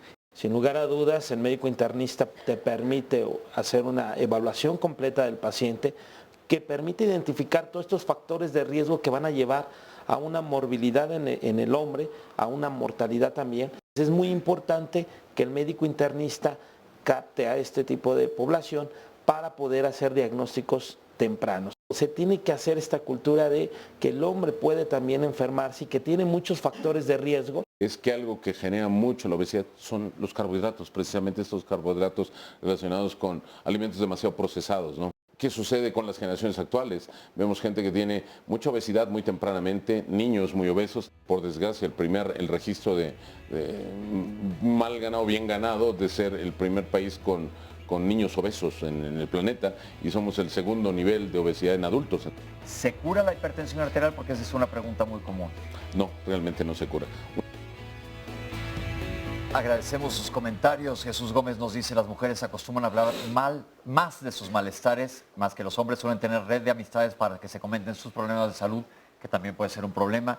En tanto, los hombres, su número de amigos es menor y hablan de sus intereses comunes. Gracias, Jesús. Pedro Carranza nos dice, los padecimientos comunes no siempre atacan de la misma manera a las personas. Estas no solo varían por los antecedentes familiares, también dependen del género, pues está confirmado que los hombres y mujeres se enferman diferente, por eso estamos justo hablando de las enfermedades de los hombres el día de hoy, aunque ya vimos que las mujeres no están excluidas de estas enfermedades hasta que lleguemos a la próstata. Luis Muñoz, el miedo a recibir noticias malas es la primera razón por la cual los hombres no cuidan mejor a su salud. Somos más miedosos que las mujeres. Tristemente el miedo no sirve de nada. El miedo no va a cambiar el resultado.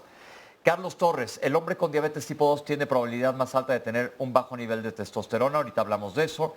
Y Ernesto Marroquín nos dice, ¿nos puede hablar más sobre la relación entre la diabetes y la disfunción eréctil? Nos dice también Eric Mondragón, el sexo es un factor importante para que los hombres tengamos mejor salud, y estamos hablando justamente de eso, gracias Eric. Oscar Muñiz, los hombres con diabetes tenemos mayor predisposición a infecciones de vías urinarias.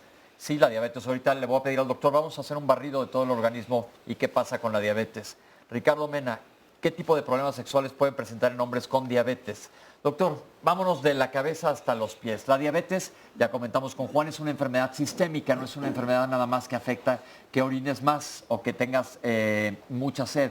¿Qué sucede desde la piel?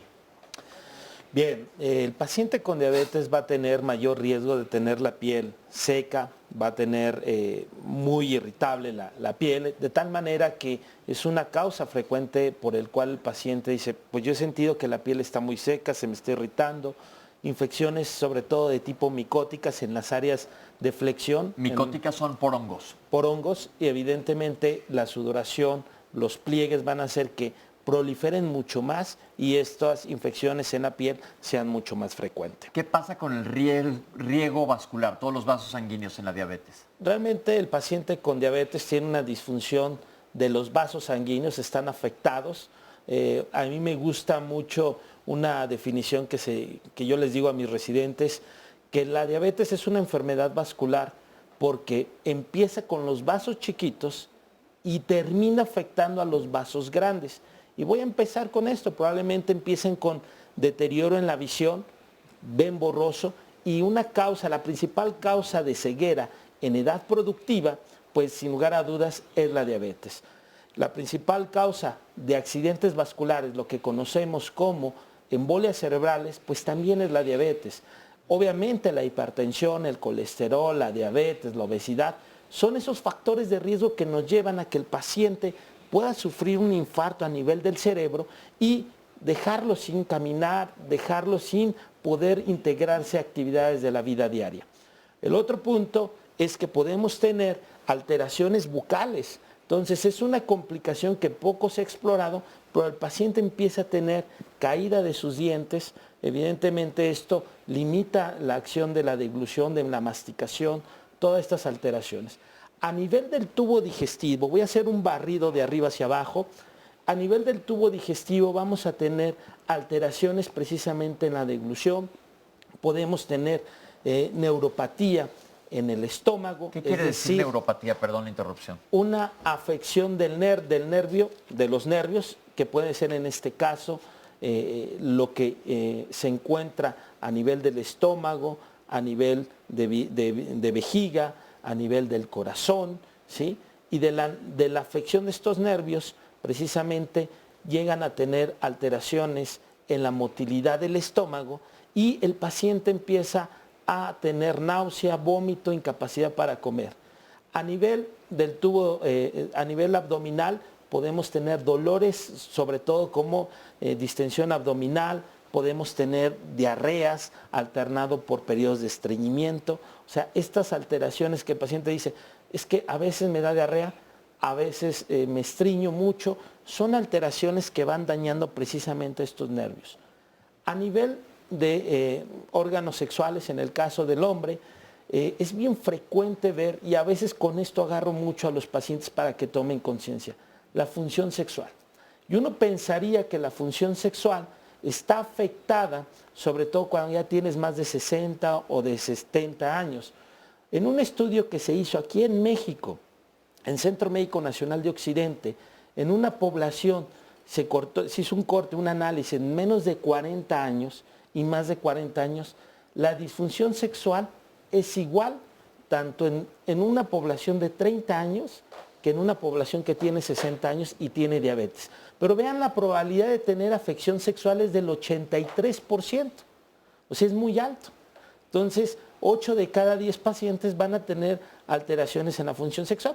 Y a veces este tema, cuando tú lo preguntas en consulta, le dices, ¿cómo está su función sexual? El hombre dice, uff, increíble. Y entonces cuando la mujer voltea y dice, ay caray, conmigo en mi casa no. Entonces, esto es algo bien frecuente, es una manera de hacer, o sea, vean la información que brinda la mujer durante la consulta con el hombre. El otro punto también que podemos tener es precisamente neuropatía, afección de los nervios en las piernas. El paciente tiene debilidad, es incapaz de levantarse, tiene que apoyarse para levantarse, empieza a tener alteraciones en la marcha, ¿sí? Afecta, como les voy comentando, a todos los vasos. Y obviamente el infarto, ya cuando afecta a otros vasos más grandes, podemos tener que existe 4 veces más riesgo de que el paciente con diabetes sufra un infarto y por lo tanto llegue a un daño, a una mortalidad inminente o bien a complicaciones relacionadas con el infarto.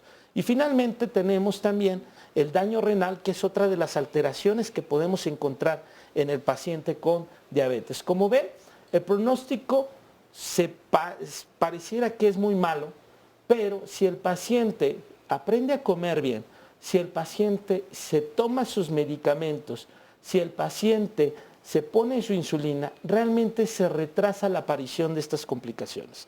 De tal manera que es muy importante, y qué bueno que me dan este espacio para que ustedes sepan cuáles son las metas de control que debe de tener un paciente con diabetes. ¿Por qué? Porque a veces hay una desinformación en relación a esto. Un paciente que tiene diabetes debe de tener entre 70 y 110 en ayuno, ¿sí? Eso es lo ideal en un paciente de reciente diagnóstico. Si tiene más de 10 años de evolución, probablemente entre 70 y 130 en ayuno. ¿Cuánto debe de tener de glucosa después de comer? 2 horas después, menos de 140. Y si tiene más de 10 años de evolución, probablemente menos de 180. Si ya tiene complicaciones crónicas, probablemente esto sea diferente. Pero en términos generales, alguien que está sin complicaciones, podemos hablar que debe de tener estas metas de control. La intención de tratar es que tenga glucosas dentro del valor de normalidad. ¿Qué es el pie diabético? Esta es otra complicación. La principal causa de amputación no traumática es la diabetes. Y el paciente lo primero que empieza a sentir es como un hormigueo en las manos y en los pies, en la planta de los pies. El problema es que el paciente con esa elevación de glucosa va a matar al nervio y al matar el nervio deja de sentir.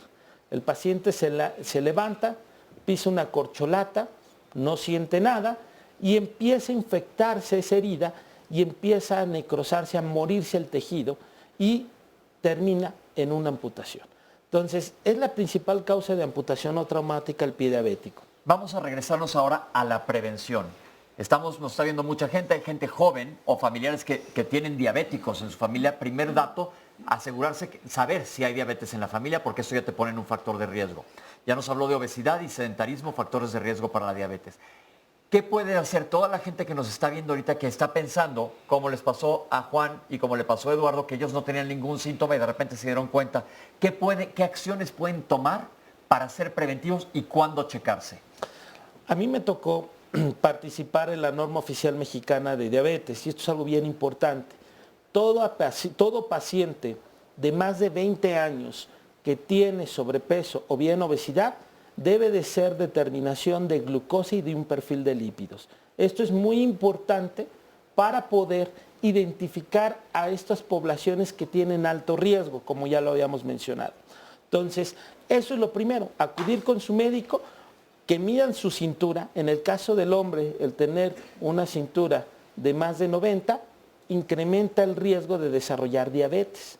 Y esto incluso se relaciona mucho más con el riesgo de tener un infarto.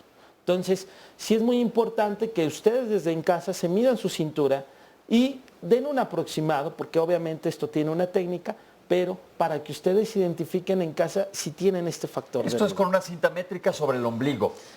Curiosamente no es en el ombligo, pero porque hay unos pacientes que tienen una obesidad muy importante y probablemente el ombligo ande llegando casi cerca de la rodilla. Entonces, probablemente aquí, digo, es como un aproximado para que ustedes sean. Esto lo tiene que hacer el médico. Hay indicaciones. Pero en su casa, la gente que nos está viendo se pueden medir.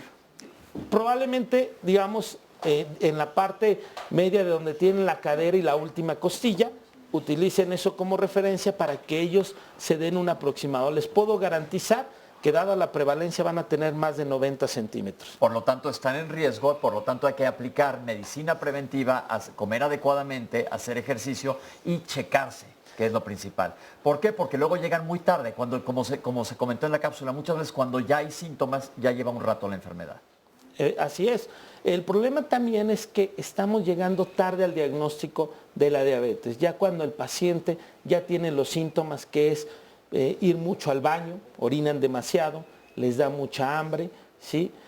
Tienen mucha sed, y estos síntomas es cuando pues dicen, tengo el cansancio, voy al médico, se toma la glucosa y tiene arriba de 200. Estamos llegando tarde al diagnóstico. Probablemente la enfermedad la tienen hasta 5 años antes y por eso es que las complicaciones son muy importantes. Algo muy importante, las preguntas que tú mencionabas hace rato, un paciente que tiene obesidad sin el hecho de ser diabético, con menos de 40 años, tiene concentraciones de testosterona muy similares a alguien que tiene 70 años.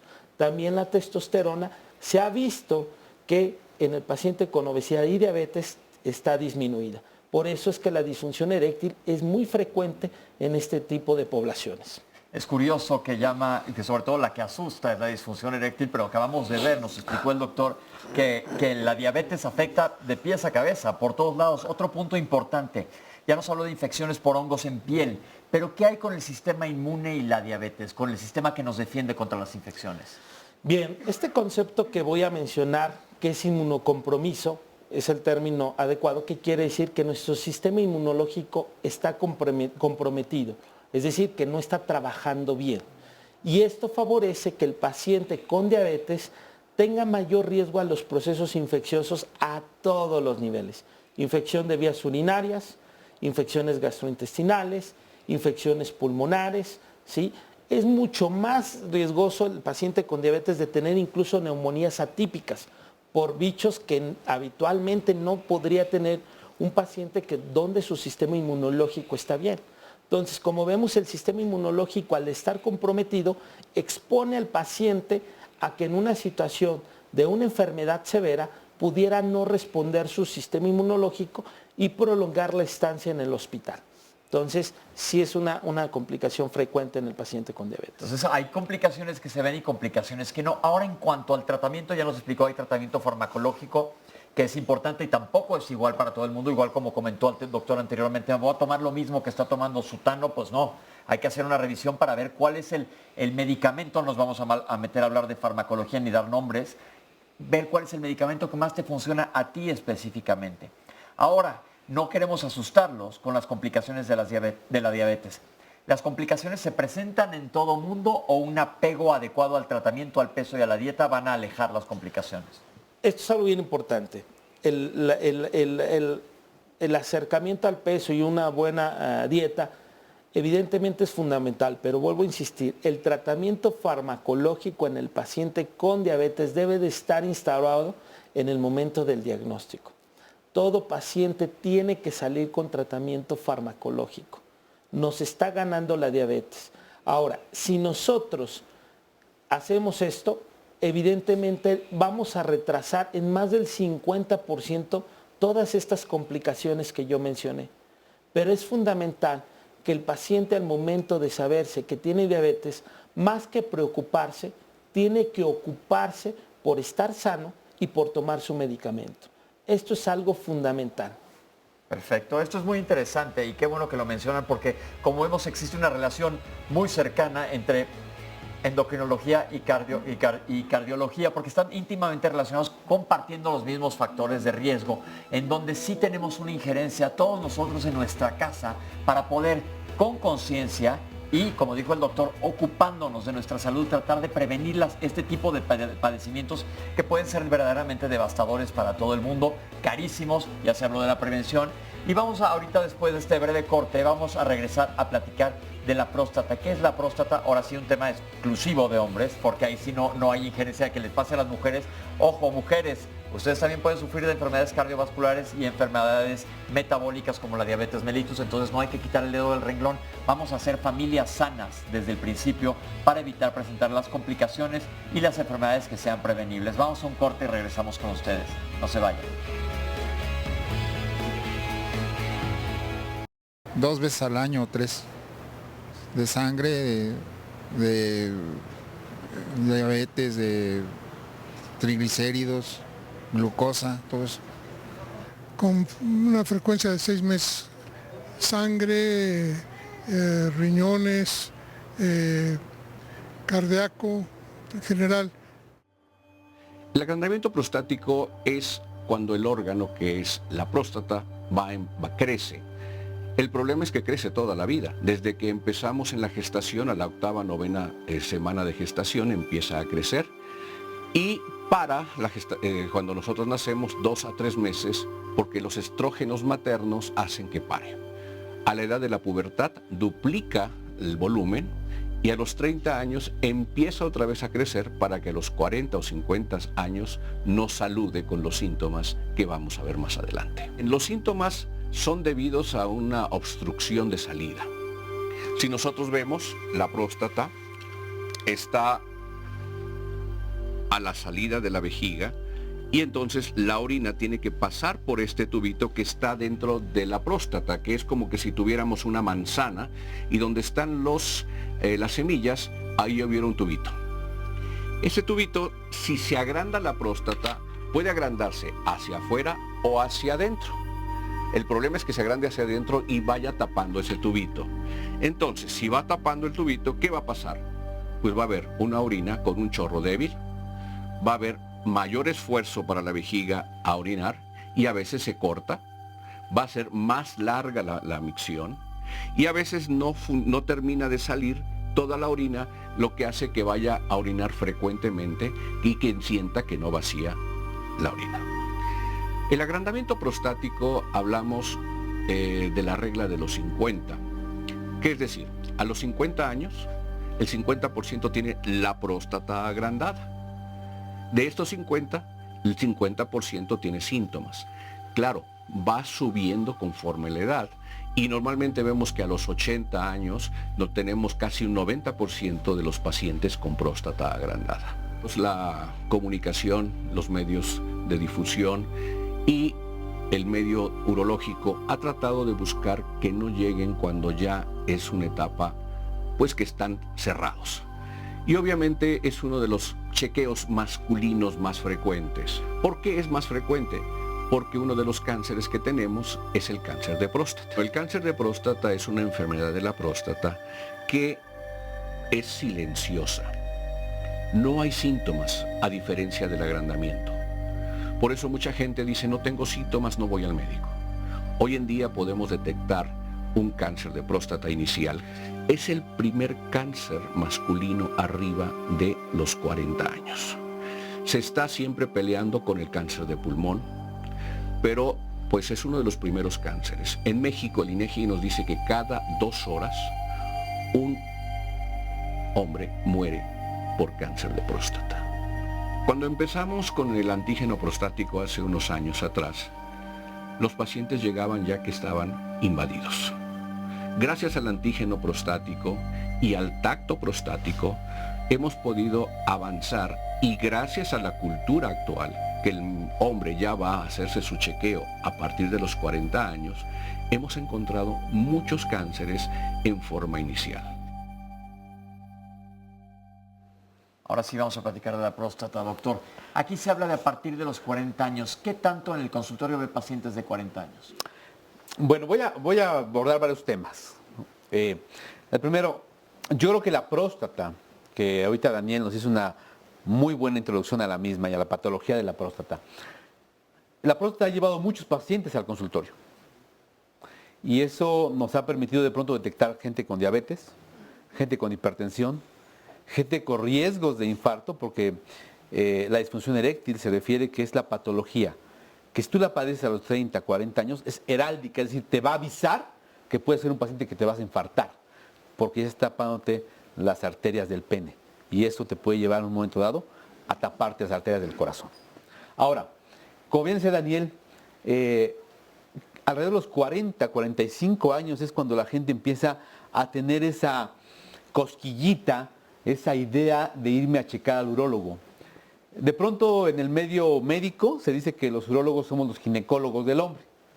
Y más que los ginecólogos somos como sus sacerdotes, porque sabemos cómo orinan, cómo tienen relaciones sexuales, o cómo no tienen relaciones sexuales, sus pecados, sus no pecados, etc.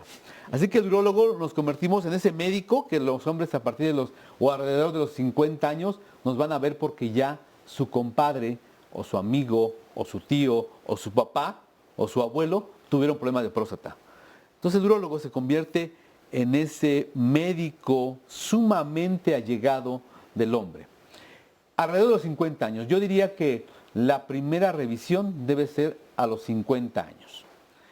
Sin embargo, en aquellos pacientes que tienen antecedente familiar de cáncer de próstata en primera línea, papá, hermanos o abuelo con cáncer de próstata, tienen que ser revisados a partir de los 40 años. ¿Y por qué digo esto? Porque aquella persona, aquel hombre que tiene un antecedente familiar de cáncer de próstata de línea directa, ya lo mencioné, abuelo, papá, hermano o tío, tiene más del 50% más de la población en general de tener un cáncer de próstata. Por lo tanto hay que checarlo a los 40 años. Es un antecedente sumamente importante y que desde ya les pido a todos los televidentes, a todos ustedes, que pregunten si su papá o su abuelo o algún tío tuvo o tiene cáncer de próstata. ¿Cuál es la diferencia entre el cáncer de próstata y el crecimiento de la próstata? Es totalmente diferente. Porque, como lo dijo Daniel en la cápsula, la próstata nos empieza a crecer a los hombres a partir de los 30 años. Tengan mucho sexo o no tengan nada, les va a crecer la próstata. La situación es que una de esas células se irán malignizando y provocarán cáncer de próstata y otras se quedan benignas. ¿En todo mundo? No, a eso voy. No todos los hombres tendremos cáncer de próstata. No todos. Por lo tanto, es muy importante el chequeo de la próstata mediante el estudio de sangre, que es el antígeno prostático específico, y el tacto rectal. De pronto hay mucha gente, oiga doctor, ya me hicieron el antígeno, me salí normal, ya no más en el tacto, ¿verdad? No. Son dos exploraciones que tienen que ser complementarias. De tu antígeno y de tu tacto rectal no te puede dejar el urólogo ir. Así de claro. ¿Cada cuánto? Y así de sencillo. A partir de los 50 años, una vez al año, si te salió bien. Si no te salió normal, entonces hay que revisarlo con mucho más frecuencia. El nivel normal de antígeno prostático específico, seas chaparrito, alto, feo, guapo, simpático, licenciado o lo que sea, lo normal es de 0 a 4. Todo lo que está por arriba de 4 es anormal y no tiene que decirse que es cáncer. Ojo, aquella persona que tiene arriba de 4, tenemos que ver qué es lo que está sucediendo.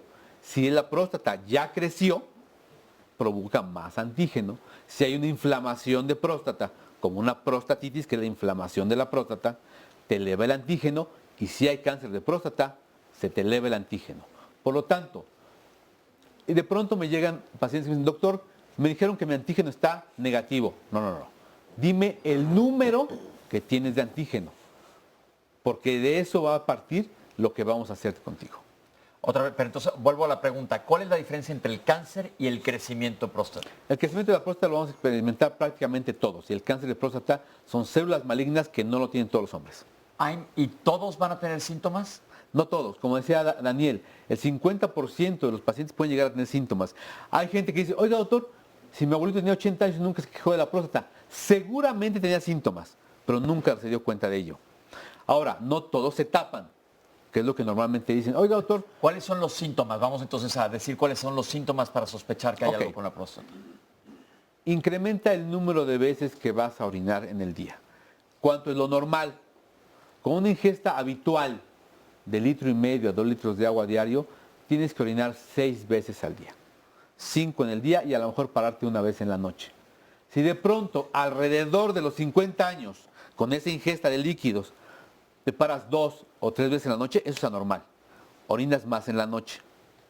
Si con la misma ingesta de líquidos vas a orinar a cada rato, quiere decir que ya estás teniendo un incremento en tu tamaño prostático que está obstruyendo, como decía Daniel en la cápsula, el flujo de orina y ya no está vaciando completamente bien tu vejiga. 3. El chorro de orina tiene menor calibre. Y eso es muy fácil, yo les digo a los pacientes, muy fácil. Acuérdense de ese chorro de orina que tenía a los 20 años. Ese que hasta jugábamos carreritas de quién era más rápido, quién acababa más rápido. Ese es el mejor chorro de orina. El que tienes ahora que tanto te ha bajado, más de la mitad o menos de la mitad. Eso ya te habla de obstrucción. Si de pronto cuando tienes ganas de orinar tienes que correr a orinar, eso es anormal. Y quiere algo que se llama urgencia urinaria. Y evidentemente cuando llega el acme, o sea, el problema más grave, que es cuando te tapan para orinar. Es decir, muy frecuentemente van los hombres a tomar sus cervezas. Si te empiezas a parar más de los amigos, ya empiezas a tener problemas de próstata. Y si tienes alrededor de 50 años, es indispensable que vayas a ver al urólogo. Aquí hay preguntas donde dijo Ariel que si todos tenemos los mismos síntomas, ya contestó que no tienen que ser iguales en todo el mundo, no existe una regla. Y es más, también nos preguntan si puede crecer la próstata sin ningún síntoma. Sí, también puede. Sí puede crecer la próstata, pero seguramente conforme va aumentando tu volumen prostático, vas a empezar a tener síntomas. Y son muy silentes. De pronto dices, no, pues sí orino más, pero ahí me la llevo. Pero eso no es normal. Eso no es normal. ¿Hay factores de riesgo, como ahorita vimos en otras enfermedades, que sí hay factores de riesgo para tener crecimiento prostático? Y ahorita hablamos del cáncer. Mira, como tal no lo hay. Ok. No hay que mi papá lo operaron de próstata y me va a tocar. No. Si tomo mucha alcohol, me va a pasar. No. Si tengo muchas mujeres, me va a pasar. No. ¿Es un castigo divino? No, tampoco. Sin embargo, sí hemos visto, y platicaba ahorita con el doctor Garnica en el corte, el hecho de que indiscutiblemente el punto aquí del incremento en el peso, la obesidad, el sedentarismo, sí afecta la hiperplasia prostática. En el cáncer de próstata todavía lo vemos mucho más claro. En otros lugares, como por ejemplo Estados Unidos, ahorita vamos al cáncer de próstata, pero el cáncer de próstata en Estados Unidos es un problema serio de salud pública. ¿Y en nuestro país? Vamos a hablar ya de cáncer. Vamos a hablar de cáncer. Va para allá, sin duda alguna, va para allá. ¿Qué factores de riesgo hay para cáncer? Antecedente familiar en primera línea, que lo dije. 2, obesidad. 3, una alta dieta de grasas. Y eso generará a estos pacientes una posibilidad mayor de tener cáncer de próstata. Ok, ahora, estamos hablando que a partir de los 40 años es conveniente ir con el urólogo y si los estudios que se hacen es el antígeno prostático específico y el tacto rectal y examen general de orina y urocultivo. ¿Por qué se hacen, esa es la pregunta que nos hace Guillermo Rosales, ¿por qué examen general de orina y urocultivo? Exacto, qué bueno que me pregunta. El examen general de orina y el urocultivo nos detecta padecimientos infecciosos, padecimientos, por ejemplo, que tengan algo que se llama hematuria, que quiere decir orina con sangre, que eso nos puede estar hablando de un problema a nivel renal o vesical. Si hay problemas de concentración adecuada de la orina, esto nos puede hablar de un problema renal, por eso es indispensable un examen de orina y un urocultivo. El antígeno prostático específico, como ya lo hablé, es una sustancia única y exclusivamente producida por la próstata. Ningún otro órgano en el hombre genera antígeno prostático específico. Ninguno. Ni el estrés, ni el café, nada. Solo la próstata.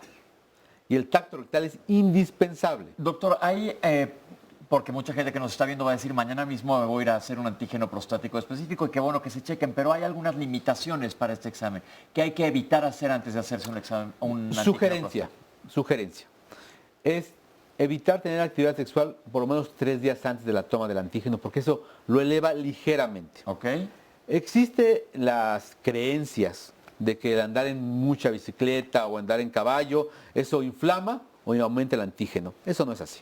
Yo llegué, yo lo comento porque yo me fui a hacer, llegué y andaba yo en bicicleta, dije, vengo en bici, me dijeron, no. No, es imposible, no te eleva tanto, te eleva a lo mejor 0.001. Pero lo ideal es que no. Lo ideal es que no. Ok. Pero bueno, no es una limitación para que te lo hagas, ¿no? Ok.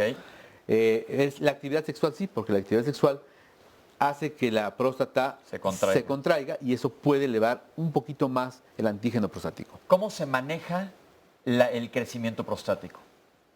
En el sentido la de hiperplasia prostática, ¿cuál es el tratamiento? Ok, todo depende del nivel de síntomas. Hay síntomas, tenemos un score de síntomas que hacemos los urólogos, en donde vemos si es leve, moderado y severo. Si es leve, el manejo es médico, ¿sí? Restringiendo algunos líquidos por las noches, café, té, alcohol, con eso orinarán menos. Se les puede dar un medicamento para relajar la próstata y mejorar el vaciamiento. Y irlo siguiendo. Cuando es moderado, a lo mejor requieren todas esas medidas, el medicamento para relajar la próstata y algún otro para disminuir el tamaño prostático. Y cuando es severo, pues requerirá muy probablemente de una cirugía al corto plazo. Okay. Con la cirugía, ¿es real que todos los pacientes que son operados de próstata van a quedar con disfunción eréctil? No. La cirugía de próstata lo que hace es desobstruir ese crecimiento prostático, pero para nada tocamos la erección. Ok, eso es importante que lo mencionemos porque es una creencia que existe muy común y la gente no quiere checarse por el miedo a que vaya a ocurrir esto. Entonces es un punto bien importante. Ahora, el tratamiento rápidamente antes de irnos a corte, cuando hay cáncer se maneja de otra manera diferente. Es totalmente diferente.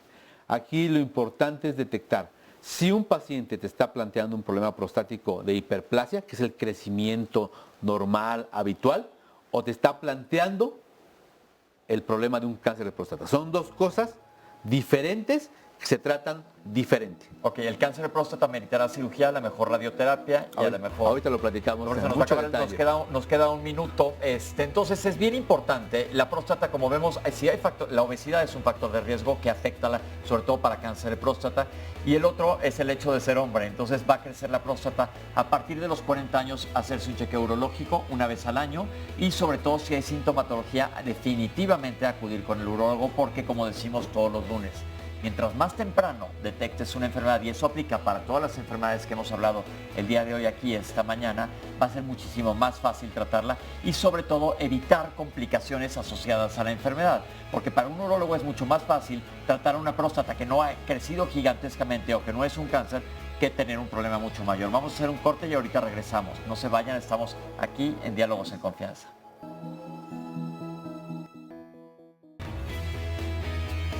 La dieta y el ejercicio es fundamental en el manejo del paciente con diabetes, que todo paciente con diabetes al momento del diagnóstico, además de la dieta y el ejercicio, salga del consultorio con un tratamiento farmacológico. Todos los pacientes con diabetes tipo 2 en algún momento de la enfermedad van a terminar utilizando tratamiento con insulina. Entre más temprano iniciemos tratamiento con insulina, la verdad es que las complicaciones van a verse disminuidas. El factor de riesgo más importante es el sobrepeso y la obesidad. Evitar el consumo tanto de jugos, refresco, jugos harinas, sobre todo que vengan envasados. Incluso el natural tiene un alto índice glucémico. Es importante que nosotros cambiemos esta manera de comer. La diabetes es una enfermedad vascular porque empieza con los vasos chiquitos y termina afectando a los vasos grandes. Neuropatía, afección de los nervios en las piernas. El paciente tiene debilidad, es incapaz de levantarse, tiene que apoyarse para levantarse. Existe 4 veces más riesgo de que el paciente con diabetes sufra un infarto. Tenemos también el daño renal, que es otra de las alteraciones que podemos encontrar en el paciente con diabetes. si el paciente se toma sus medicamentos, si el paciente se pone su insulina, realmente se retrasa la aparición de estas complicaciones. Alrededor de los 40, 45 años es cuando la gente empieza a tener esa cosquillita, esa idea de irme a checar al urólogo. Que la primera revisión debe ser a los 50 años. En aquellos pacientes que tienen antecedente familiar de cáncer de próstata en primera línea, papá, hermanos o abuelo con cáncer de próstata, tienen que ser revisados a partir de los 40 años. No todos los hombres tendremos cáncer de próstata. Es muy importante el chequeo de la próstata mediante el estudio de sangre, que es el antígeno prostático específico, y el tacto rectal. Seguimos hablando de la próstata. Hola, Ricardo. Buenos días. ¿Cómo está? Bien, gracias. ¿Qué nos va a platicar? Pues acerca de mi problema de detección de antígeno prostático elevado, y esto fue pues accidental. Realmente no tenía yo la prevención, como muchos no la hacemos, y pues eso en su momento sí me preocupó. A ver, platíqueme. Entonces, ¿cómo si fue accidental? ¿Usted fue a hacerse un examen? Fui a hacerme un examen en el cual me hicieron el antígeno prostático. ¿Y en cuánto salió? Y salió en 9. ¿Y qué pasó después? Y después, bueno, tuve que asistir al médico familiar, de ahí me turnaron con el urólogo, y ese es el camino. ¿Y ahorita ya lo vio el urólogo? El urólogo ya me atendió. ¿Qué diagnóstico tiene? Bueno, tengo una hiperplasia. Ajá, ¿qué quiere decir un crecimiento? Que es lo que nos está platicando el doctor. Ajá. Benigna, hasta el momento no presento ninguno de los síntomas de obstrucción. Sí una disminución ligera en mi flujo, pero nada más. Nada más. ¿Cómo se siente? Bien, bien en general. ¿Está con tratamiento? Sí, sigo mi medicamento y gracias a Dios pues eso es lo que me mantiene también aquí. ¿Y sigue checándose el antígeno? Y periódicamente me hacen la revisión de antígeno. Eso es bien importante. Doctor, ¿por qué? Bueno, aquí hay que determinar, como lo dije, el antígeno prostático específico te dice que tiene un problema la próstata, pero no te dice el nivel, la enfermedad que tiene. Pues hay que seguirlo revisando y siguiendo esa elevación y haciendo otras pruebas complementarias para ver si hay o no riesgo de tener un cáncer de próstata. Entonces eso es muy importante porque el doctor ya nos lo comentó anteriormente, que no todas las elevaciones del antígeno quieren decir que es cáncer, que sí, afortunadamente fue su caso, Ricardo. Sí, bueno, para eso me acabo de enterar de ello. Qué bueno que no es una causa de padecer cáncer. Obvio, si asistimos al médico y tomamos el tratamiento y seguimos la indicación. Okay. Eso es importante. Muchas gracias, Ricardo. Gracias. Y tengo otro Ricardo conmigo. Hola, Ricardo. Hola, ¿qué tal? Buenos días. Bueno, mire, yo vengo a hablar del caso de mi papá. Yo le estoy dando seguimiento porque soy el que lo lleva al doctor. A él lo están atendiendo en el hospital de zona del seguro número 27. A él hace un año le hicieron una intervención para retirarle un pedazo de próstata. ¿Por qué? ¿Cuál diagnóstico tenía? Tenía crecimiento en próstata. Mi papá tiene 73 años. No era cáncer, era crecimiento próstata. Bueno, el caso es que le hicieron la operación y por alguna razón en la gente que conserva patología, me parece. Patología, sí, que es quien revisa el tejido. Ajá, pues tardaron un año en decirnos que habían detectado cáncer. ¿Un año? Un año después de la operación. Entonces, el urólogo nos dice que debido al medicamento que está tomando mi papá, los niveles, el tumor nos dice que se alimenta con hormonas. Sí, el medicamento está suprimiendo eso.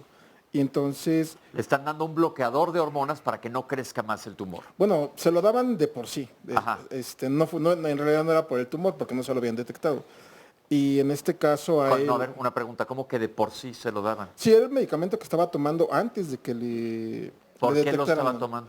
Porque era el medicamento que siempre, no recuerdo el nombre del medicamento, pero... No importa el nombre, pero ¿por qué se lo estaban dando?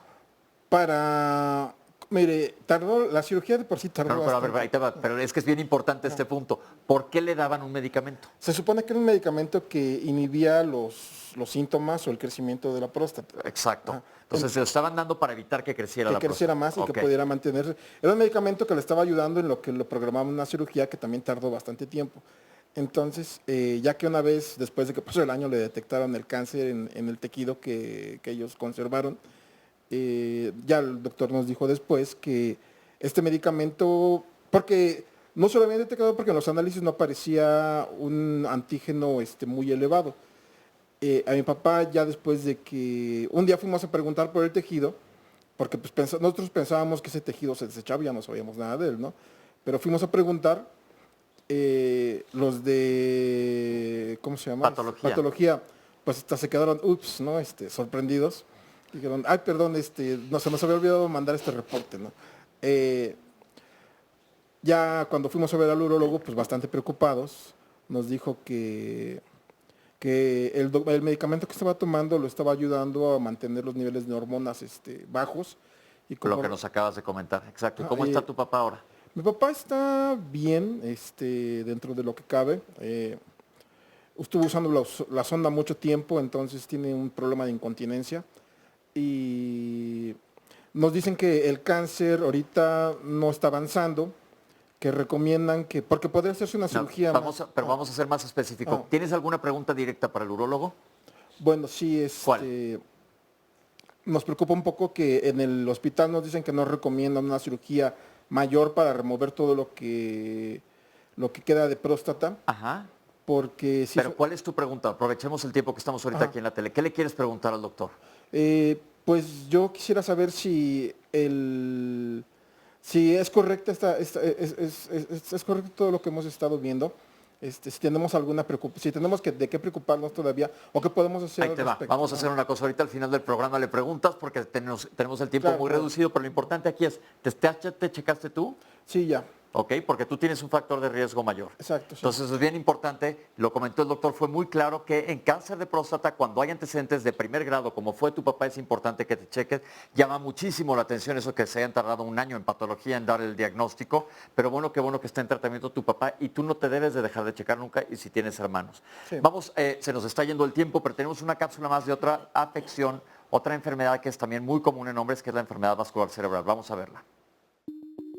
Como cada año más o menos. Muestras de sangre, algún chequeo de rutina. Regularmente no. Pues ahora hace como una semana porque como tuve que donar sangre, pues ya necesito saber cómo estoy para poder donar. Las enfermedades cerebrovasculares son un grupo de trastornos que se caracteriza por la obstrucción o la disminución del flujo en los vasos cerebrales. Y esto va a ser ocasionado por múltiples factores, de los cuales vamos a hablar un poquito más adelante. A los hombres les afectan lo que es la fase productiva. De hecho, tenemos mayor incidencia antes de los 45 años en los hombres, como grupo etario. Posteriormente, cuando las mujeres entran a la menopausia, el grupo etario por género se iguala, ¿no? Entonces, ya es el mismo porcentaje y ya después de los 75 años predominan en mujeres. En los hombres, digamos que es un promedio aproximado como de 3 por 2 mujeres y eso pues obviamente pega mucho, ¿no? Porque ahora con las nuevas formas de vida estamos viendo este problema en personas más jóvenes cada vez y obviamente nos afecta a los hombres. Los principales factores de riesgo a veces es hábitos, ¿no? O malos hábitos más bien. Dietas no sanas, ¿verdad? Ricas en sodio, en grasas, no hacer ejercicio, el estrés, obviamente, como factor oxidativo y asociado a otras enfermedades, puede propiciar este tipo de problemas en temprana edad en los hombres, ¿no? El tabaquismo. Anatómicamente hablando, va a depender el área que haya afectado en tu cerebro. Hemisferio derecho, izquierdo, lóbulo frontal, parietal, temporal, etc. Y en eso es en lo que va a afectar a la persona. Estas enfermedades son incapacitantes. Cuando no se trata, no se actúa a tiempo. 1 de cada 10 muertes en el mundo en general se debe a enfermedades cerebrovasculares, que es una cifra impresionante y se considera la tercera causa de muerte en el mundo entero, después de la cardiopatía isquémica y el cáncer. Y son enfermedades incapacitantes y que tienen una morbimortalidad muy alta, arriba del 50%, cuando no se trata correctamente. Nuestro país, con sus características propias, la forma en que el hombre prácticamente no acude a una cita preventiva en su mayoría, obviamente hay sus excepciones. Entonces, en la mayoría de los casos, los hombres como tal llegan cuando ya ya pasó el evento cerebrovascular. Generalmente los trae la ambulancia, vienen porque ya se sienten muy mal, los traen sus familias y muchas veces algunos ya es tarde cuando llegan aquí. Y este tipo de problemas siempre da avisos. Recordemos que es la causa número 1 de discapacidad en general en el mundo. Hagamos conciencia, ¿no? No tenemos que ser o ponernos el disfraz de valiente, ¿verdad? Y acudir realmente cuando se presente un síntoma o algo que no es común en ellos. Eso nos va a ayudar mucho. Otra enfermedad que es mucho más frecuente en el sexo masculino que en femenino, que comparte los mismos factores de riesgo que hemos estado platicando a lo largo del programa. Y Salvador tuvo ya un evento vascular cerebral. ¿Cuándo fue, Salvador? Hace 4 meses yo tuve un infarto cerebral en la calle. No hay remedio, no hay cura, no hay nada. No, pero sí hay remedio. Afortunadamente me tocó cerca del Hospital Español, me atendió el doctor Basilio rápido. Ahí me enteré de que todas las personas que les da el infarto cerebral, mis compañeros, todos quedan con secuelas, y secuelas muy graves. Me enteré también que era las 5 partes de muerte. Está el corazón. De causa de muerte, diabetes, sí. Pero en su caso, la ventaja es que sí hay remedio para esto. Primero, aplicar la prevención y en segundo lugar, usted está perfecto. Perdón, doctor, no hay prevención. Nadie nos preocupamos por hacernos un electroencefalograma, un electrocardiograma. Ok, por eso es este programa. Caros. Doctores, ¿qué le comentamos? ¿Qué tan importante es la prevención en estos casos? Hombre, yo creo que como hemos platicado desde el inicio del programa, la prevención va más allá del resultado final. Y la prevención implica cuidar la dieta, cuidar el colesterol, vigilar presión arterial. La hipertensión arterial es probablemente como complicación frecuente de los accidentes cerebrovasculares, ¿no? Vemos al paciente que tiene un infarto cerebral o que tiene un accidente vascular cerebral y que previamente se ha comprometido hipertensión y muchas veces no tenemos el diagnóstico de hipertensión. Entonces, ahí es donde podemos hacer prevención justamente de la manera más primaria posible, ¿no? Para evitar que esto llegue a ser un problema serio, ¿no? Y otra cosa que le pasó a Salvador, que dice no hay tratamiento. Claro que hay tratamiento, pero importa mucho el tiempo. Entonces, mientras más rápido llegues al hospital, te va a ir mucho mejor. Ya tuvimos un programa de enfermedad vascular cerebral que le dedicamos las 2 horas. Lo pueden buscar en YouTube y ver toda la opción de tratamientos que hay, justamente para evitar que existan secuelas, como se comentó en la cápsula, que es importantísimo. Claro. Entonces, el punto del día de hoy es aplicar la prevención y que nosotros los hombres estemos mucho más conscientes de que también nos enfermamos, y alguien hizo una llamada que decía del miedo. El miedo nos paraliza y no va a resolver el problema. ¿Tienen algo que comentar antes de que nos vayamos, doctores? Yo quiero comentar que me gustó mucho cómo dijo, no hay prevención. Creo que esa idea o esa manera de ver es errónea. Todo es prevenible, todo es modificable, son factores de riesgo que se pueden modificar. Ya lo mencionaba el doctor Enrique, precisamente la hipertensión aquí juega un papel fundamental. Creo que en la medida en que nosotros entendamos como hombres que somos capaces de enfermarnos y somos vulnerables a cualquiera de estas enfermedades, nos va a llevar a hacer una búsqueda, una atención preventiva para tratar de modificar todos esos factores de riesgo que evidentemente son modificables y que pueden disminuir la aparición de estas complicaciones que hemos comentado a lo largo del programa. ¿Algo más, doctor, que ya nos vamos? Fundamentalmente, no olvidar que somos un factor de riesgo, que podemos sufrir una enfermedad, tomarlo siempre en consideración y voltear para atrás, voltear a las generaciones, buscar a los abuelos, a los padres, a los hermanos, de qué están enfermos, potencialmente es un riesgo para nosotros y tratar de hacer una vida más sana en lo que se pueda, tratar de modificar factores de riesgo tempranos para evitar complicaciones tardías, ¿no? La ventanilla urológica importantísima para todos los hombres. Yo, como inicié el programa diciendo, la prevención es mucho mejor que la curación. Y en el tema de la próstata, invitarlos a que alrededor de los 50 años no dejen de ir a ver al urólogo. El tema de la hiperplasia, el tema del cáncer de la próstata, ambas son manejables y son mucho más fácil tratarlas y evitar secuelas si lo manejamos en etapas tempranas. En cuanto a los chequeos que se hace la gente, que hay paquetes de chequeos, ¿se incluye casi todas las enfermedades metabólicas, cardiovasculares y próstata? Bueno, en el sentido de los chequeo check-ups, general. Sí, creo que los laboratorios hacen su electrocardiograma, inclusive hay unos muy complejos que hacen hasta colonoscopía, etcétera. Pero quien hace la revisión en ese sentido, en darle una traducción al antígeno prostático y el tacto rectal. Desafortunadamente, en algunas ocasiones no son urólogos. Yo les sugiero que, como en el caso que el testimonio claramente nos decía, el antígeno prostático elevado tiene que ser siempre visto por un urólogo. Entonces, siempre que haya antígeno prostático elevado hay que verlo con el urólogo, pero se vale hacerse check-ups generales para detectar. Vamos a ver si aparecen luces rojas y acudir, una vez que tenga su chequeo y si algo brincó, acudir con el médico. Pero tratemos de no llegar a esto, sino aplicar toda la prevención de la que hemos estado hablando a lo largo de todo el programa, que básicamente se reduce a comer adecuadamente, estar en nuestro peso y hacer ejercicio. Eso nos va a proteger de muchísimas enfermedades, no nada más de las que hemos platicado aquí el día de hoy. Y esto no solo aplica para hombres, sino también para mujeres. Si cambiamos nuestro estilo de vida y aplicamos la prevención, va a ser mucho más barato y va a ser mucho más efectivo. Les damos las gracias a todos ustedes que nos han visto en casa, a toda nuestra gente que está aquí en el estudio con nosotros, y les doy las gracias a ustedes panelistas que nos han acompañado el día de hoy. Muchísimas gracias, Fabiola y Itziel, muchísimas gracias por estar con nosotros y nos vemos la próxima semana. Esto fue Diálogos en Confianza. Muchas gracias.